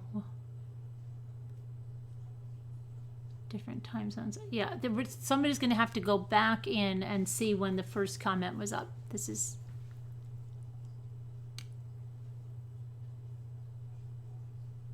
checking 1, 2, 3. You're good. So, where were we? Does anybody have any thoughts about this Joan stuff?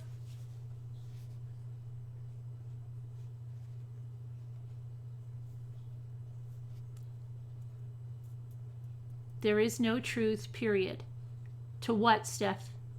Truth to what? The book being canceled? To what?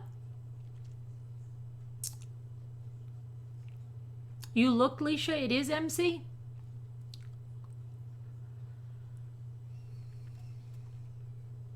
But what about Kate? What about the other one? The other girl? I don't know. I have no idea. I don't know. That's why I said we have to go back and look, because then somebody else, Casey, did that. So just hang on. We'll have to check it out. I don't know. We'll have to put the chat through a checker, the chat checker. Did you read the same text? Cindy said to Cato, you have no right to do and say this and that. And she said, final word. Cindy is in the, yeah, right.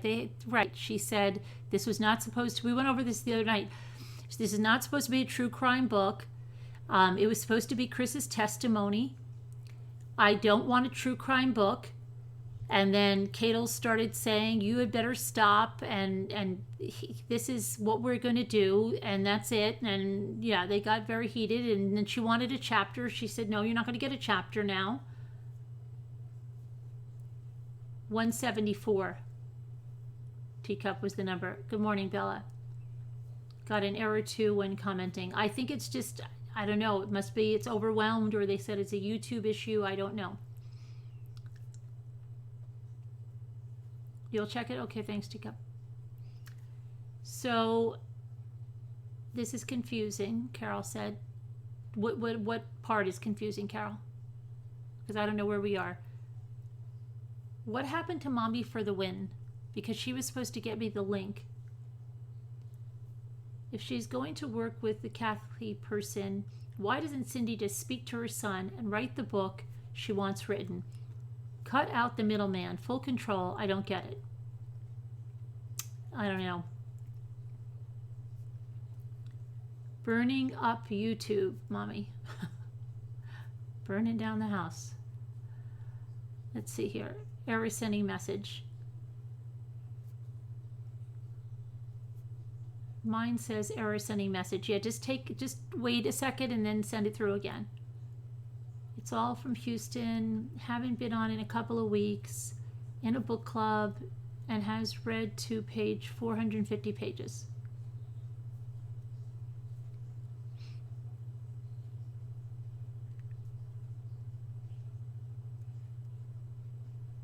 In a book club.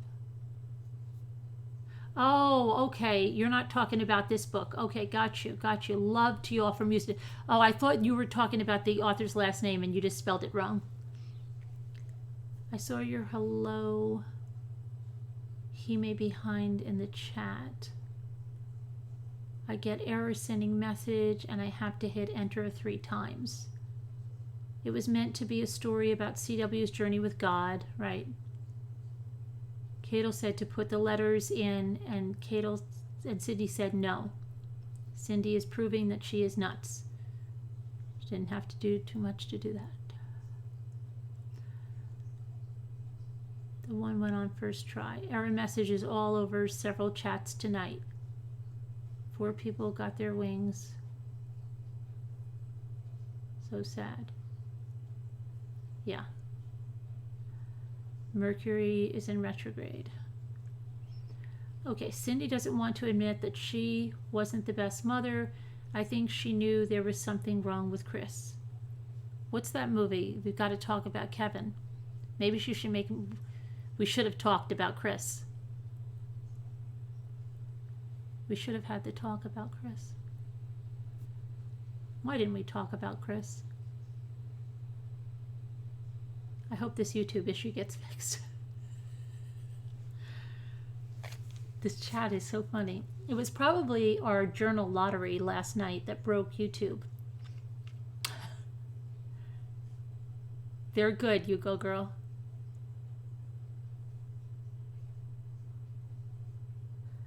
Cindy is a toxic thing. Can't use the word person because she's less than human. Hey, Maui Chickadee. Brenda, hello. So, what else is going on? What happened to Mommy for the win? It's like Chris and Mommy are contradicting each other.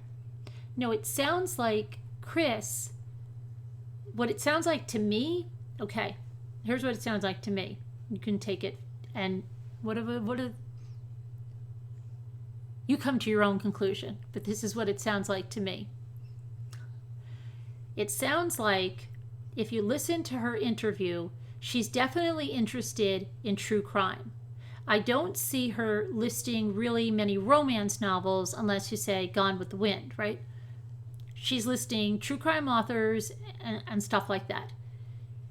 But yet when she was in the other interviews, she said she did not want to write another true crime novel, and she did not want to continue any relationship with Christopher anymore. It sounds like Christopher cut off the relationship with her because his mother blew a gasket. And he knew that they're putting money in his commissary. And he just can't. So it sounds like he broke it off with her. He had to save face with Mama Watts because they got him the TV after all. They might be pulling it out and the radio. And then Cadel's trying to save face the same way she said that NK was saving face. She's trying to save face that she got jilted. So she's saying, I never want to go there. He's an evil, evil person because it was like a boyfriend to her. That's what I think. You draw your own conclusion. She did get very weird and overprotective of him, which is creepy. And then said in the text to Jamie, I love him. I mean, like a mother or sister, aunt or something. That's how I read it. You draw your own conclusion. I didn't see the other girl I watched. You didn't see the, because I'll tell you when. Let me see. I'll throw up the screenshots, okay? Let's just throw up the screenshots of this lottery. Okay, I got.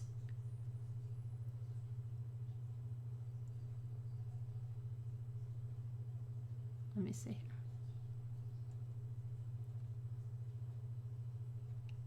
Where is she? Why can't I? Oh, here, okay. And this person didn't even send me anything, just sent me the screenshot. That's it. Just no subject, no hello, no goodbye, just the screenshot. So I don't really understand it, but okay.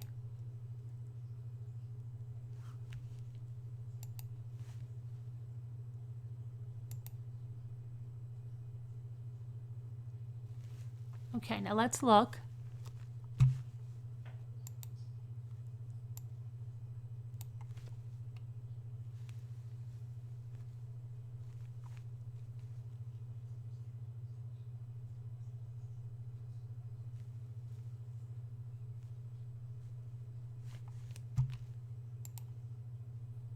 Oh, you missed it. Hold on a minute. Wait, hold on. You can't see it. There you go. That was confusing, right? There you go. And then, watch this. This other one, MC, says, super, super. And then this one says, I had 184. Now, I would think, okay, now what this looks like to me is somebody said, like, what number was it? 174. I had 184. Why would Karen Duffy say I had 184 if we hadn't announced the winner? Or and then she like put another number in there, and then this thing is hiding it. So what's up with that? Okay, and then I'll show you the other ones. Now that's what she sent in. That's what she said, and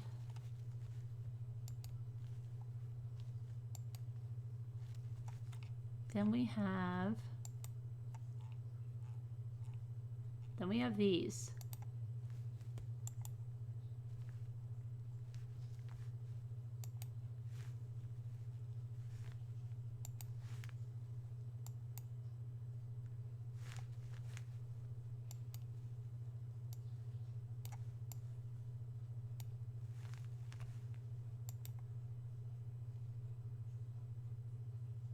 Okay, that one. Hang on.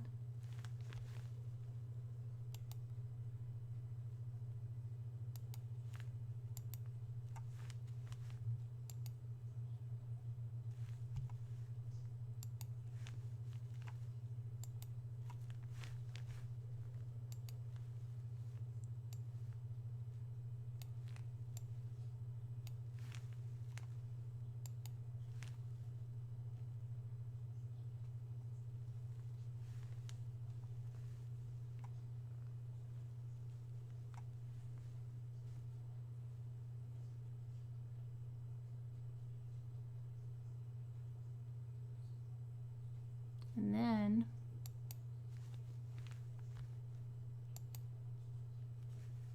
one more.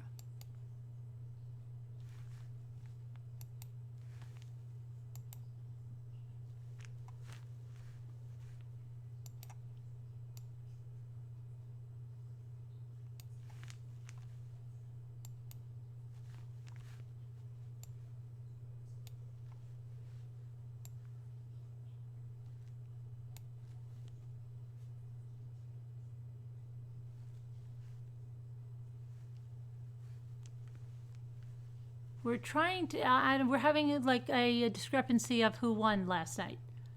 So we're trying to figure that out.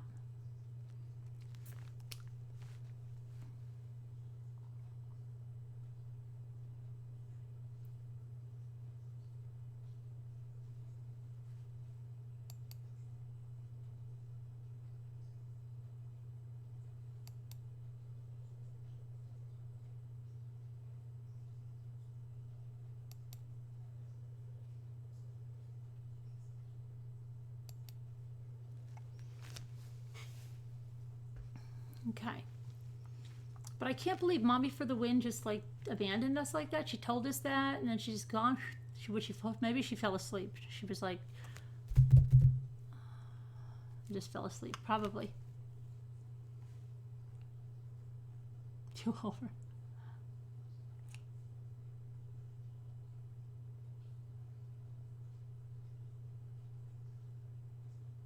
What explanation did Carol say? There's too many conversations going around. I think Sarah Jones. Oh, finally, someone commented on Jones. Where is that? I think Sarah Jones what?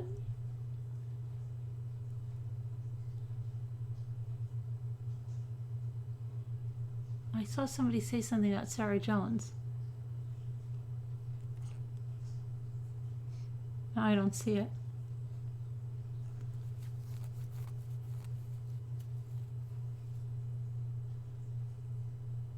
I don't see Sarah Jones at all.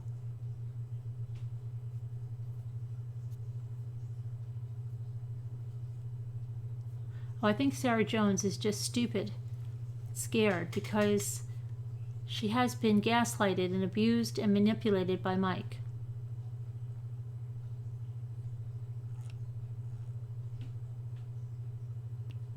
Diana, hi honey, you go and watch Vile People when he put up a lovely post to Bella. She's vile. Having trouble getting back into the chat. Hey, Rochelle? Hi, Rochelle. You were explaining why you felt Chris... Oh, dumped Cadle? Yeah. I think the same thing. Our fast number post killed the internet. Mine did okay now. Sarah is frightened of Michael.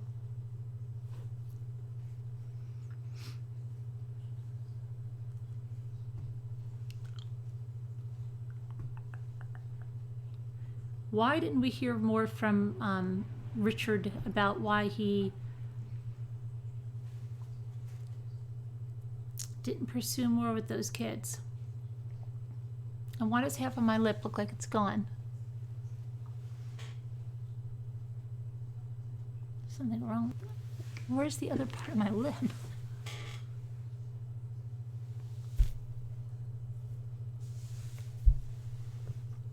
Oops, what's not working, Stephanie A?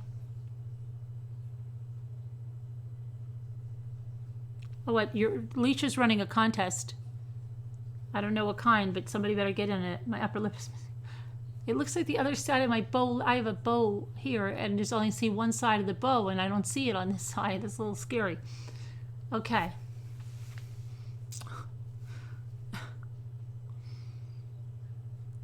Your lip is gone too.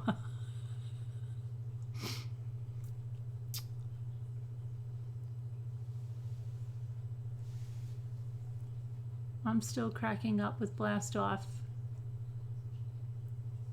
from last night. It's there. Thanks, Sharon. Thanks for telling me. I think you have a problem with changing your photo. Is a YouTube problem. As I changed mine, it's showing everywhere but here. You know, your photo's there. You have a photo there. I watched the text between Cindy and Cadle. Cindy is a piece of work. You read till your lip fell off. Probably. It's not fast. Yeah, I think it's clogged up. I think everything's just going to start coming like right through in a minute. The winner is MC Camp at 3:36:51. No doubt. Okay, MC Camp. You need to send forward your address for your winning journal. See what you started, Wildlife? Casey was probably telling what number was, and yeah, I'm pretty sure. And MC was responding super because she put it first. Okay. Now is MC here tonight? Did MC hear that they won? MC is off in a huff. Like, daggone it, I won. It appears okay. What does? You sound like a magic 8-ball. The outlook is good. For what? MC Hammer. Her post was ahead of mine. Okay. Someone call in and chat.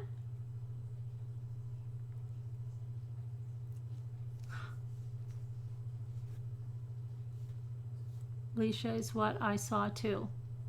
By a few. Okay. I don't know what happened with the fall crafts, but that's okay.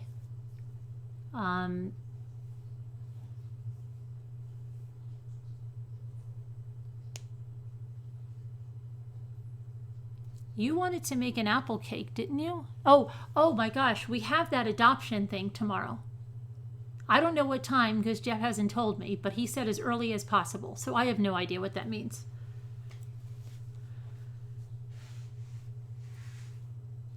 Oh, it's not me, Diana. It's the YouTube. Where is Jeff? Did he give me a time? Because I have no email from him, and he said as early as possible. Johnny P. You like hockey?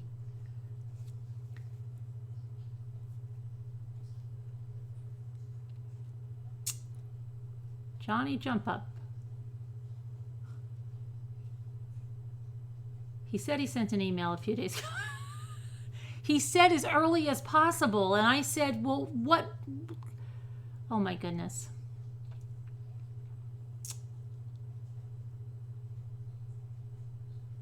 Like he's in bed now. Jeff, call in if you're up, and I know that you're up because you get up at 4 in the afternoon. So you're up now. Please call in. I doubt it. Did you whisper to me? I know he was here. I asked him and he avoided my question. Okay. Let me see.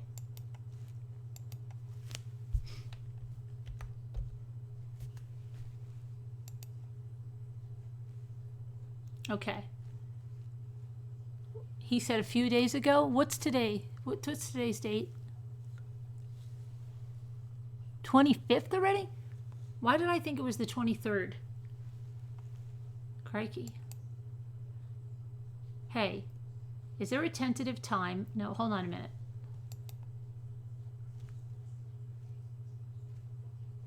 Okay. Is there a tentative time when she comes on early as possible?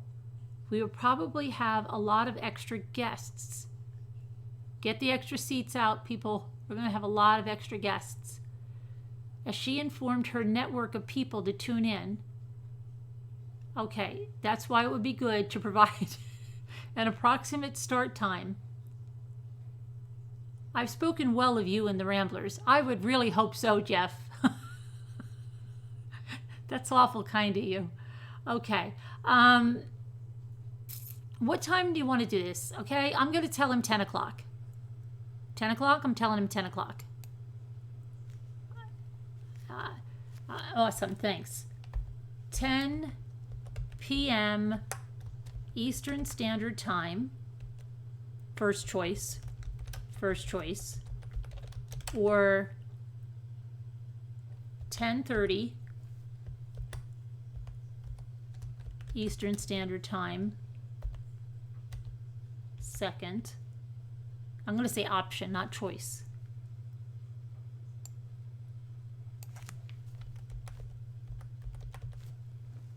$10:30 Eastern Standard Time.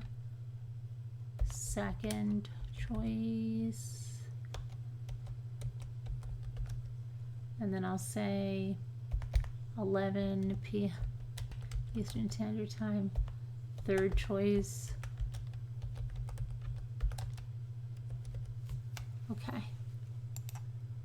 All right.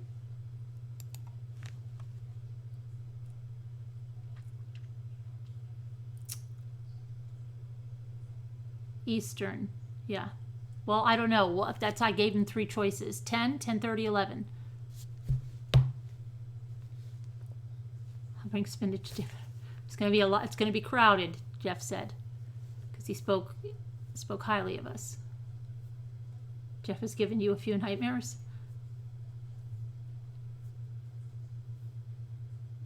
That's what she said. Sorry, Jeff. That one was just put in my lap. I'm sorry.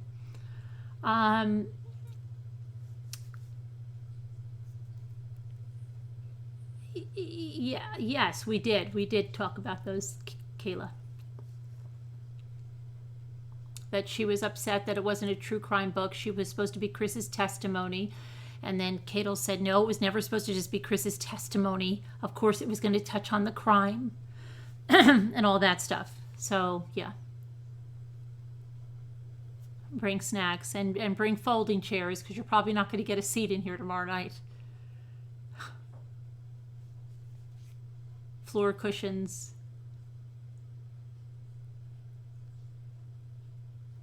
Yeah, I don't know, Alicia. That is really bizarre.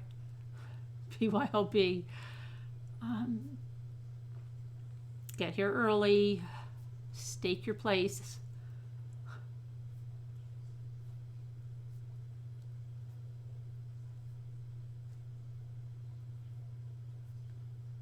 Give us a slight delay in the chat tomorrow, like even 20 seconds. Is it okay for me to give away something away? Go ahead, Leisha. You want to give something away? Go ahead. It's a free country.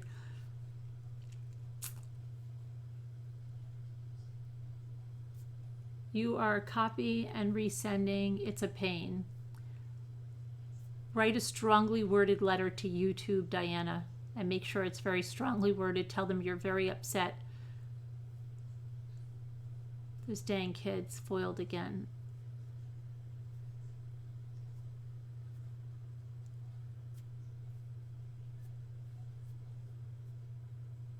Want to do the cake on the 1st or the 2nd?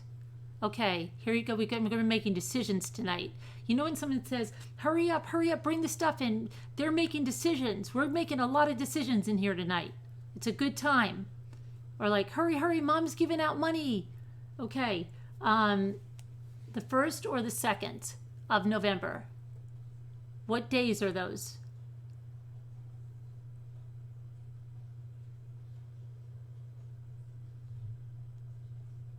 We're going to be busy tomorrow because Jeff is arranging a special.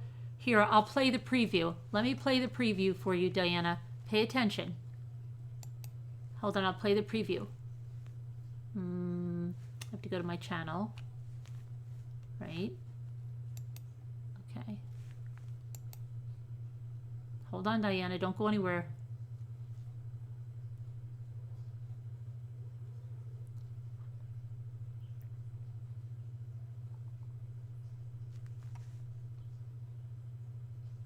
Jeff made the preview. Random guy Jeff. Check out his channel. Let's see now.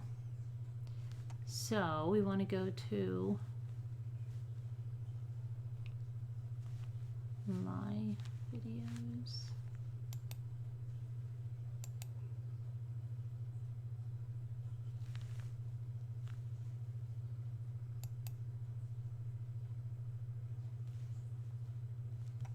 Okay, here we go. Hold on. Oops, wait a minute, what happened? I lost my video that I was going to play. You're not doing this to me. Hold on. I think something's wrong with YouTube. I'm not joking around. You know what I get on a lot of videos? Sometimes it says, can't play, error, and then you do it again and you can play it.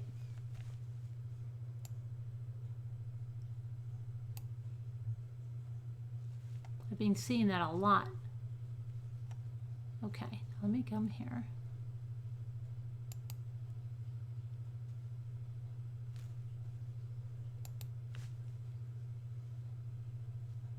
Okay, videos here.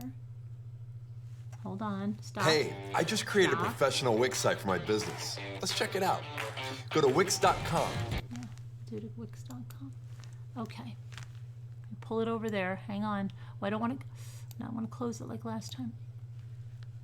Okay. Oh, come on.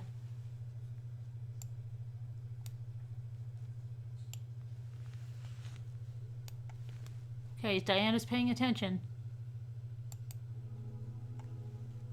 It's not. It's not the 18th. It's this Friday, Diana. We changed it. Lovely pictures Jeff picked, isn't it?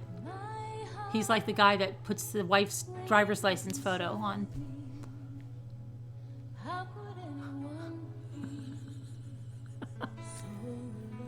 I'll get him back.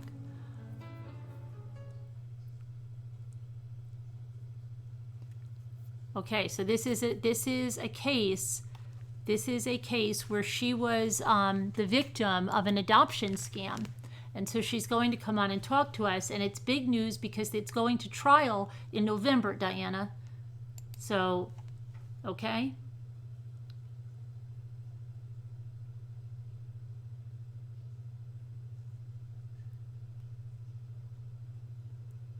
Okay.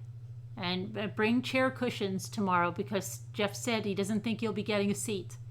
Your normal seat is probably going to be gone, he said.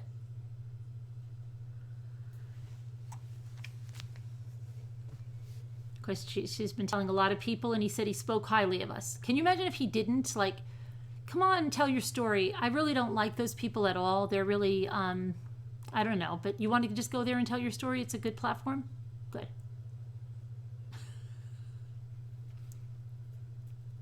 You're bringing your couch, Tori? Heavy undergarments?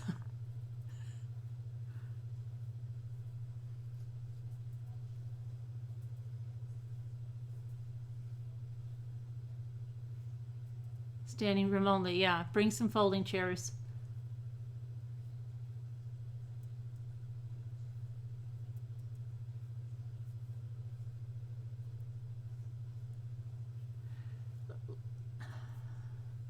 I'm looking forward to that. I will bring a blanket. That's good. You probably have extra people sitting on it with you. Your dogs are allowed if they're friendly and they don't bite, otherwise you'll probably get a lawsuit.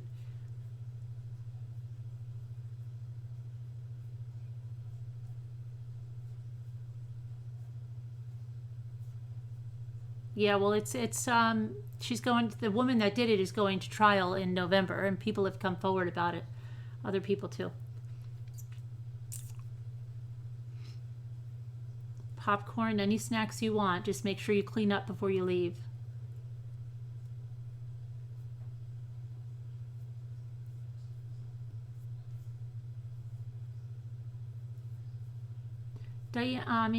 Lisa, did you find those Christmas containers at the Dollar Tree? I haven't been to the Dollar Tree in a week now, and that's strange.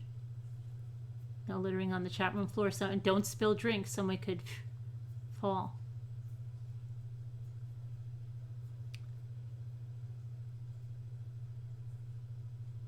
Keep your dogs on a leash. You haven't been there, but who's the one that's found the containers? Did you find the containers?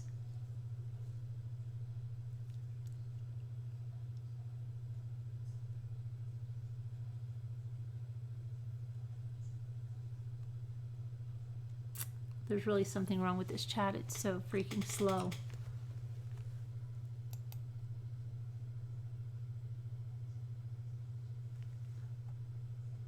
I have a couple of photos. You found the container. Have an easy way to wrap small stocking stuffers? Like, just, what do you mean an easy way to wrap? Small stocking stuffers. I mean, tissue paper is probably going to be your easiest thing, like opaque tissue paper that you just fold around it and then stick it in the stocking, because usually, right? That's going to be your easiest way. Yeah, that's what Wildlife said, yeah. Lisa, I don't know if Lisa might be having a bake sale. She likes to bake. She might be setting it out.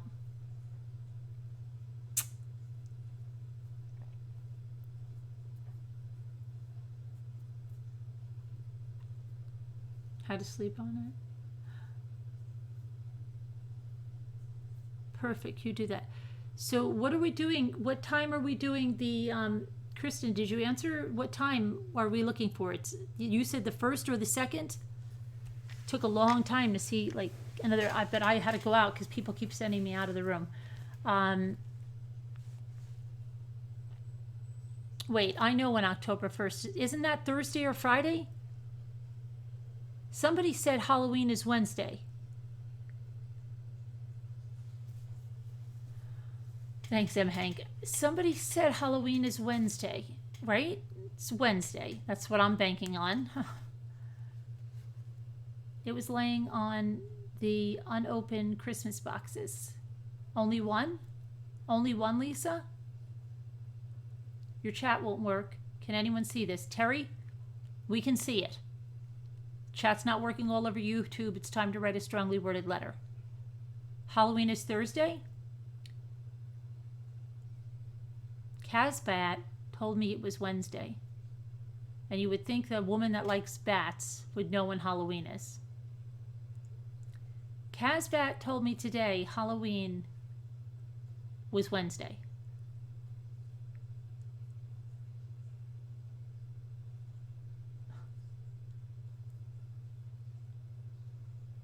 Don't trust a woman that likes bats then, because she'll tell you the wrong thing. Okay, so it's Thursday. So you're talking about Friday or Saturday. I'm pretty sure it was her that told me that it was Wednesday. I'm fairly certain it was her. It could only be 2 other people. One would be Jay Bells. 9 Fridays till Christmas. So don't start that craziness. You went to Kohl's. They have some pretty Christmas decorations. I got a sand snowman. It's really cute. A sand snowman? Is he made of sand? He looks like he's made of sand? Probably, right? He's on a beach or something. Can you truly make a sand? Well, you have to make a wet sand. Dry sand wouldn't happen. Okay, so what's going on with this cake?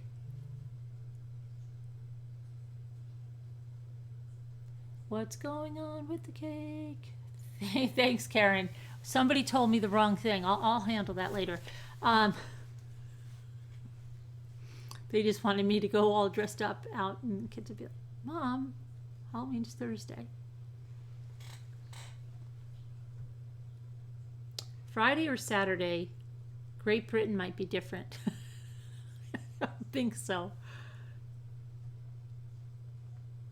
Started at 6 or 7. Okay, let's take a poll.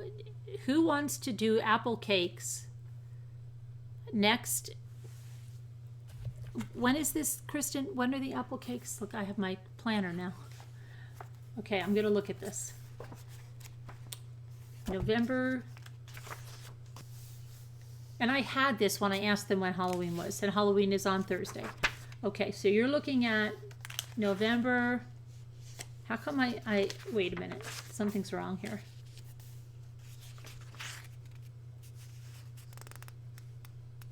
How come I'm starting on November 4th?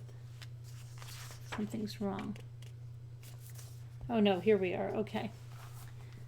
November 4th, November 3rd, November 2nd. When do you want to do this, on the 2nd or the 1st?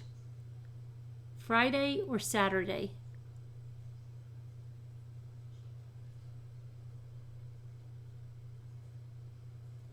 Probably Friday. Probably Friday.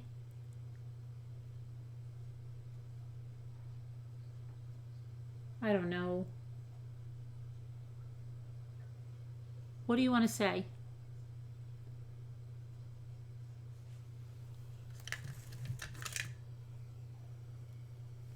Nobody is gonna chime in with anything? Friday it is. Okay, so this is the apple cakes, Friday. All right, and 7 o'clock.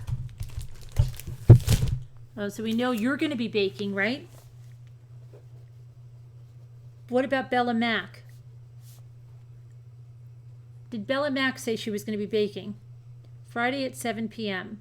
It's a Friday night, Bella. You can take a nap. Friday is good. I don't care. I'll be here regardless. Okay. Are you going to be baking? Are you going to be baking the cake on camera, Sharon?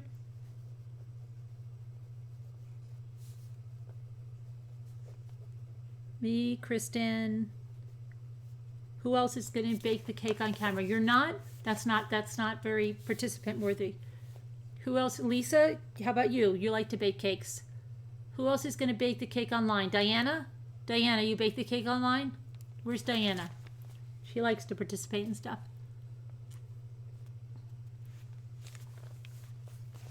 You'll be schnoozing. Come on. What about Diana? Two Scooters said maybe? Yeah. Okay. Diana said yes. Yes for Diana. I'm putting you down as a yes, Diana. What kind of cakes? The apple, what are they, Kristen? Kristen, do you want to call in for a minute and talk about this? We don't need a big group. I'm not insulted. Hey, Angel Callie, are you baking the apple cake? Friday, November 1st. November 1st, we said, right? November 1st. Sour cream, apple coffee cake. I'm exercising. Oh, please. Okay. 3 in the morning. You're waking up the whole house probably. Sour cream, apple coffee cake. It's all in Slack.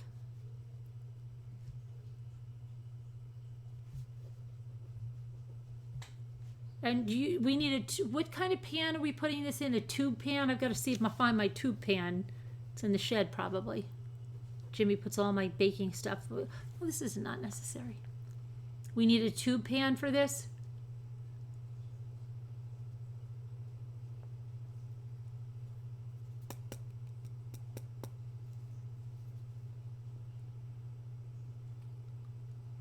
Round 10-inch. Okay. Can't use a bundt pan, right? No bundt pan? You have to use a tube pan? I have a tube pan, the one that I put the angel food cake in. Jimmy. Crazy. You love my accent?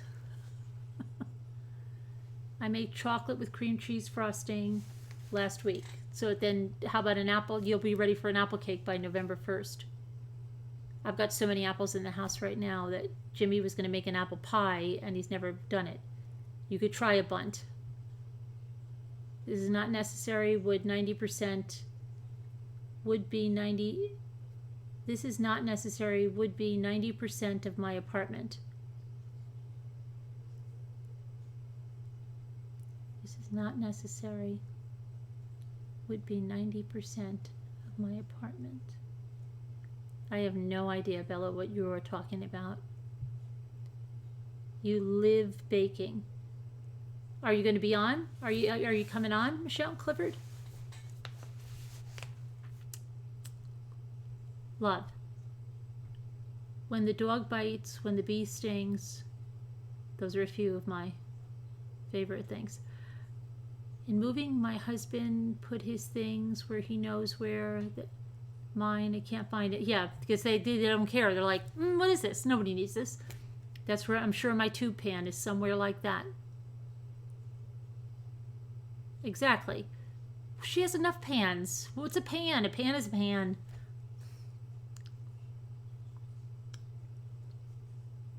Slice your apples ahead of time. Really? Because random guy Jeff likes to do the prep there. Peel and slice 2 big apples. Should you put lemon juice on them so they don't brown? Should we put lemon juice on them? And how thinly should we slice them? 2 large apples. Does it matter what kind of apples? Is one apple better than the other?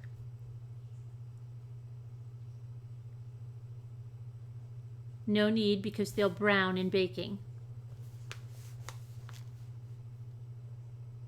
It's all in Slack. Not thick grannies.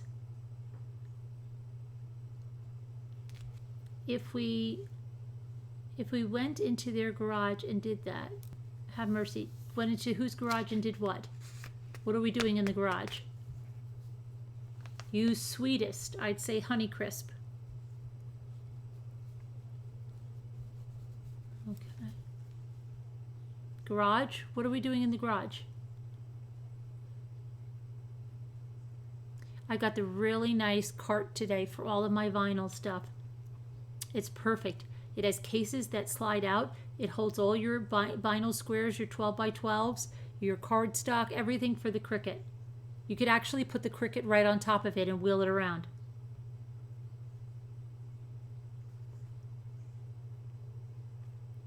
Oh, in the garage of the husbands. I got you. I got you. Okay. So we have Diana, me, Kristen, and then who was the maybe? Who was the maybe? Two maybes? Who was the maybe?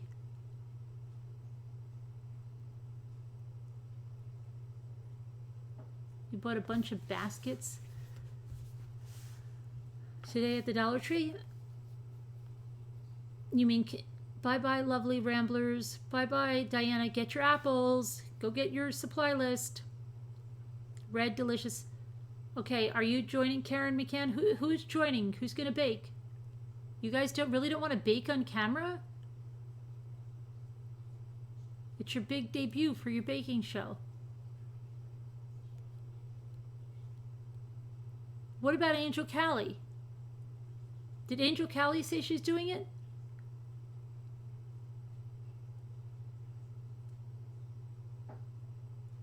Two Scooters said maybe. Yeah, see, I forgot already because my pen didn't write. And I said, oh, y'all remember. Get your house dresses out. I have my pineapple apron I'll be wearing. Oh, you're just saying how good the apples are. Two Scooter. I thought it said two maybes, you see, but it was two Scooter. It was two maybe. Honeycrisp are my favorite. Where's Angel Callie? She ran when I mentioned the. Are you baking? What about Barbara? Barbara's on a keto diet or something now, right? She already made the cake. Who else do we have? Who else is a baker? Your pineapple plants are going? Great. Who else is going to bake? You said maybe. Sharon said maybe. Okay.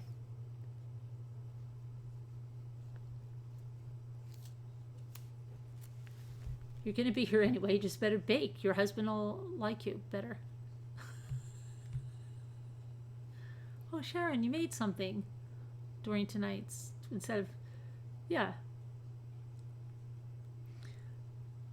Barbara from Slack will join. Oh, she is? Oh, she's joining? Okay, Barbara. Barbara's joining with a gluten-free.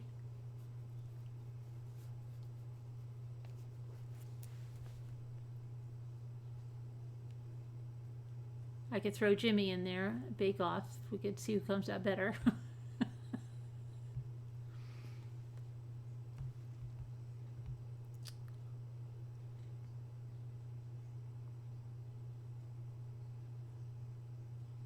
I wish my daughter would join in, but she never will because that's probably date night.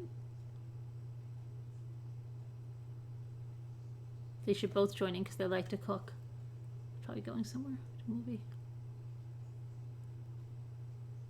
I would like to, but I'm not sure what is happening on that day yet. I'm not in Slack. Kai, you have to send an email if you want to get in Slack. I have a bunch of crafts to show you guys.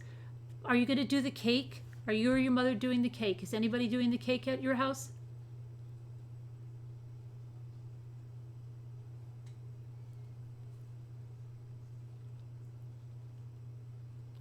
Angel Callie said she's in? Okay. Angel Callie. What about Renee? She usually comes in on stuff. Where's Renee? Did she answer in the in Slack? Renee?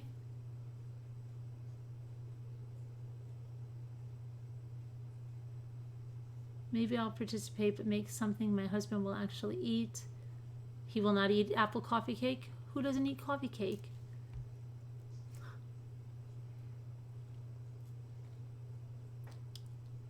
She has to meet someone, so down the road you can have a grandbaby. Yeah.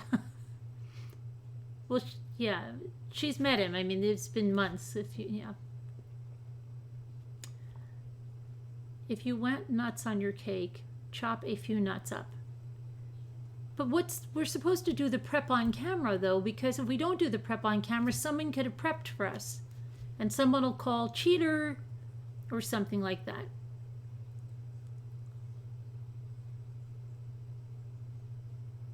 There's a few assaulted nuts.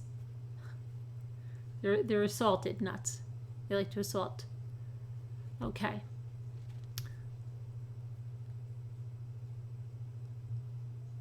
A nut case. A few nut cases. More than a few.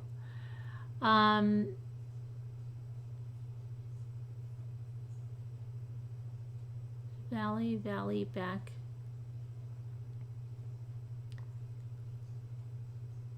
Okay, whatever you say. Yeah, because what are we going to do if we don't do any prep? It's not going to look like we're doing any work. We're going to look like those people on those shows where they keep swapping stuff out. We don't want that. We want real here.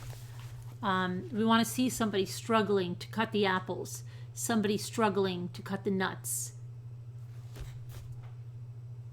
I could make peanut brittle.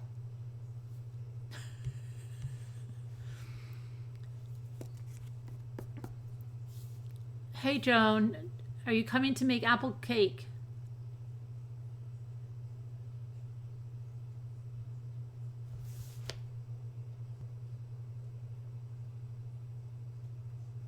Who's making the apple cake? We have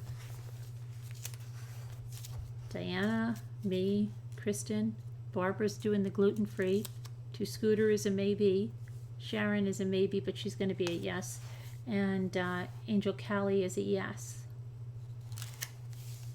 Bethany, you coming in to make a apple cake on the 1st of November?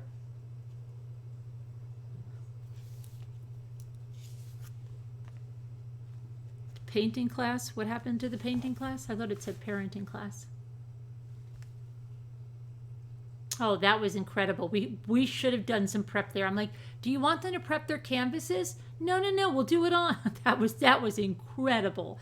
I told my kids, like, it'll be an hour max, 2 hours we'll go swimming. And then I'm just like, oh my gosh, this is going to be an all-day affair.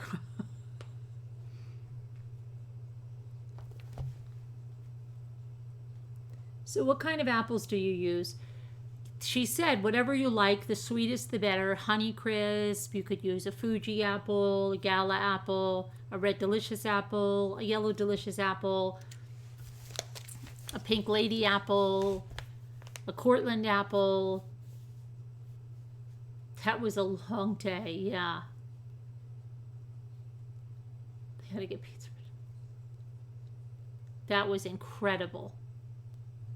He could never do the one that's like, what, 2 hours at the... What the heck happened? I wanted to go in there because I have a bunch of canvases. I was going to try to speed it along. I told people go in and do one and try to see how fast you could speed it along and do it and see what it would really take. No crab apples. Grannies are on the sour side. They make a very good pie. But they could be nice as well if you know, anything with a little cinnamon and sugar. I like a granny apple. Ethan, my son, that's his favorite apple. Some people hate them. They put pineapple on pizza. What about apple on pizza? Nah.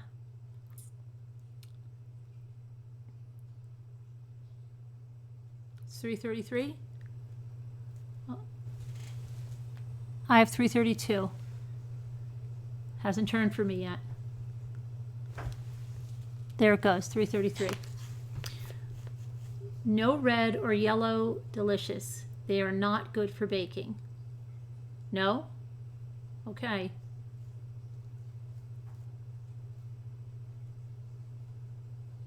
Pink ladies burn. In the cake? Not in a pie. I love cake. Black and white cookies, scones. I like black and white cookies. I've never made those. Sugar cookies, miss it all, but I mean protein muffin. Delicious apples are lovely in apple crisp. Sorry, message too long. Never for baking. Please smash the likes. Sharon Martin, you made it. Some apples are not for cooking.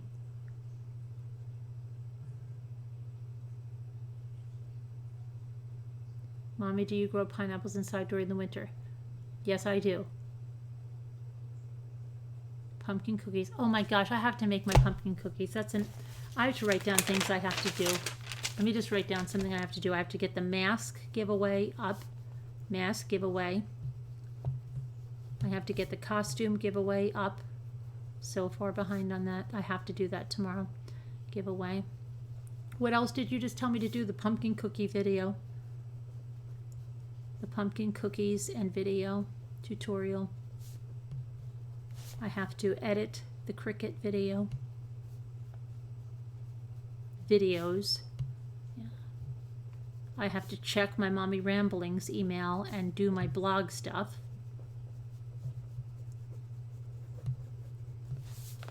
What else do I have to do? Oh, I have to make some phone calls. I have to find out when my doctor's appointment is. It's in November time. I'd make sure find that out. What else?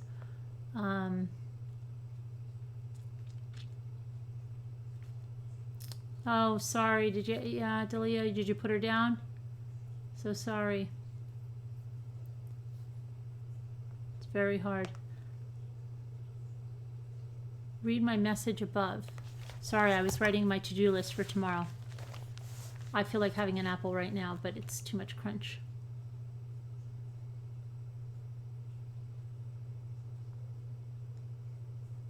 Carolyn, read my message above.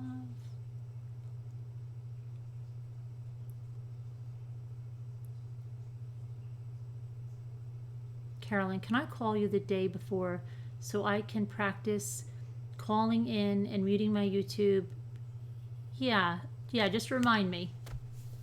Thursday, Kristen's gonna call me. Thursday.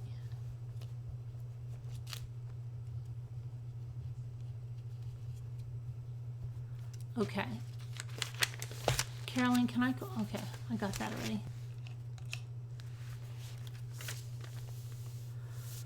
All right. Gosh, I don't know.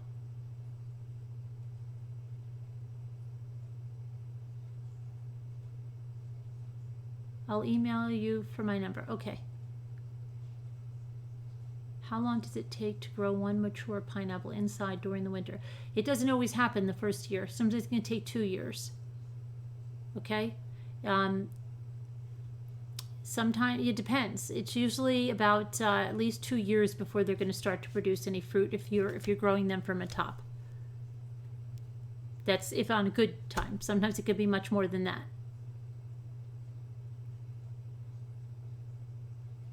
They said if you want to speed it along, there's something about putting an apple in the soil.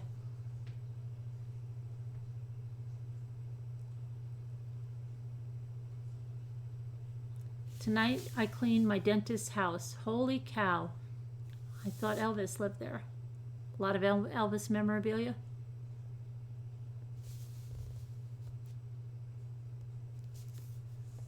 And I have to go out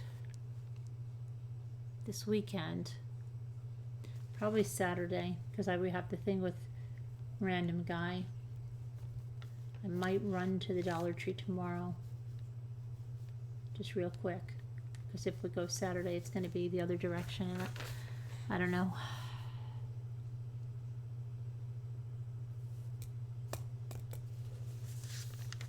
Carolyn, you don't have much to do, really. No, not much, but I know I'm forgetting a lot of things. Well, I've got to finish organizing my craft stuff. I like the organizer I got. And then I've got to bug Jimmy about, because it's going to rain again on, when's it supposed to rain again? I hate it. I hate the rain.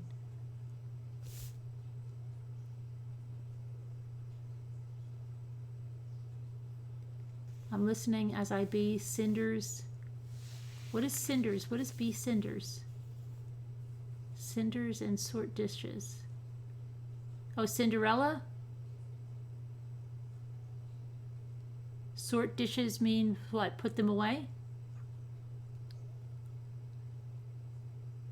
That's a new way to look at it. Sort the dishes.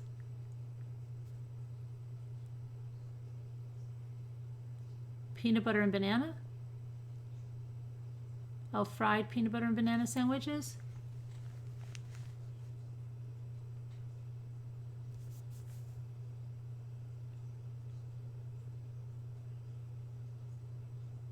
Turned really cold here and rain. Where, wildlife? What state is it? I keep asking you that every time and I never see the answer. Brand name of rainbow cookies. What are we talking about? Cake bites?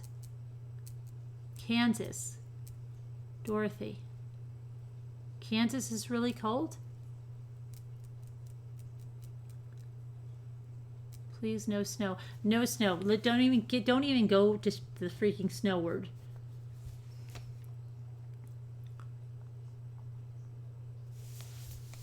Okay, well, please don't mention. What are we doing here?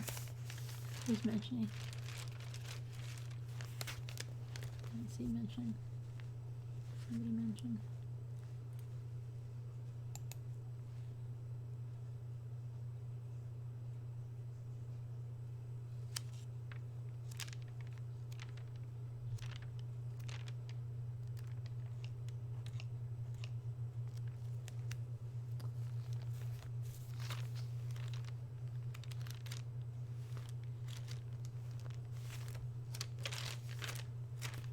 Okay, so about 100 degrees in San Diego. Really?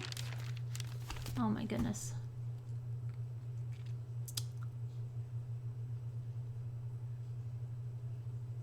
Almost 80 in Oregon. Oh, that's lovely. That is lovely. I'm not eating anything. I'm thinking about things that I'd like to eat, but I'm not eating a thing.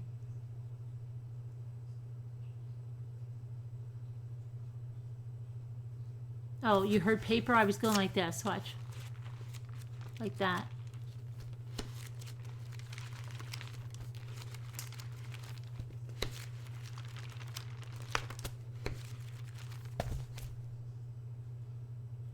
I would love a little on Christmas Eve.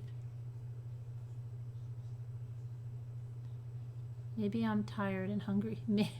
Maybe. But I guess we got on early tonight and done a lot of reading. I've got to have my hot stuff and then my hot stuff. Is that what you call it, Jimmy? No, I'm looking for my hot drink that I have. So,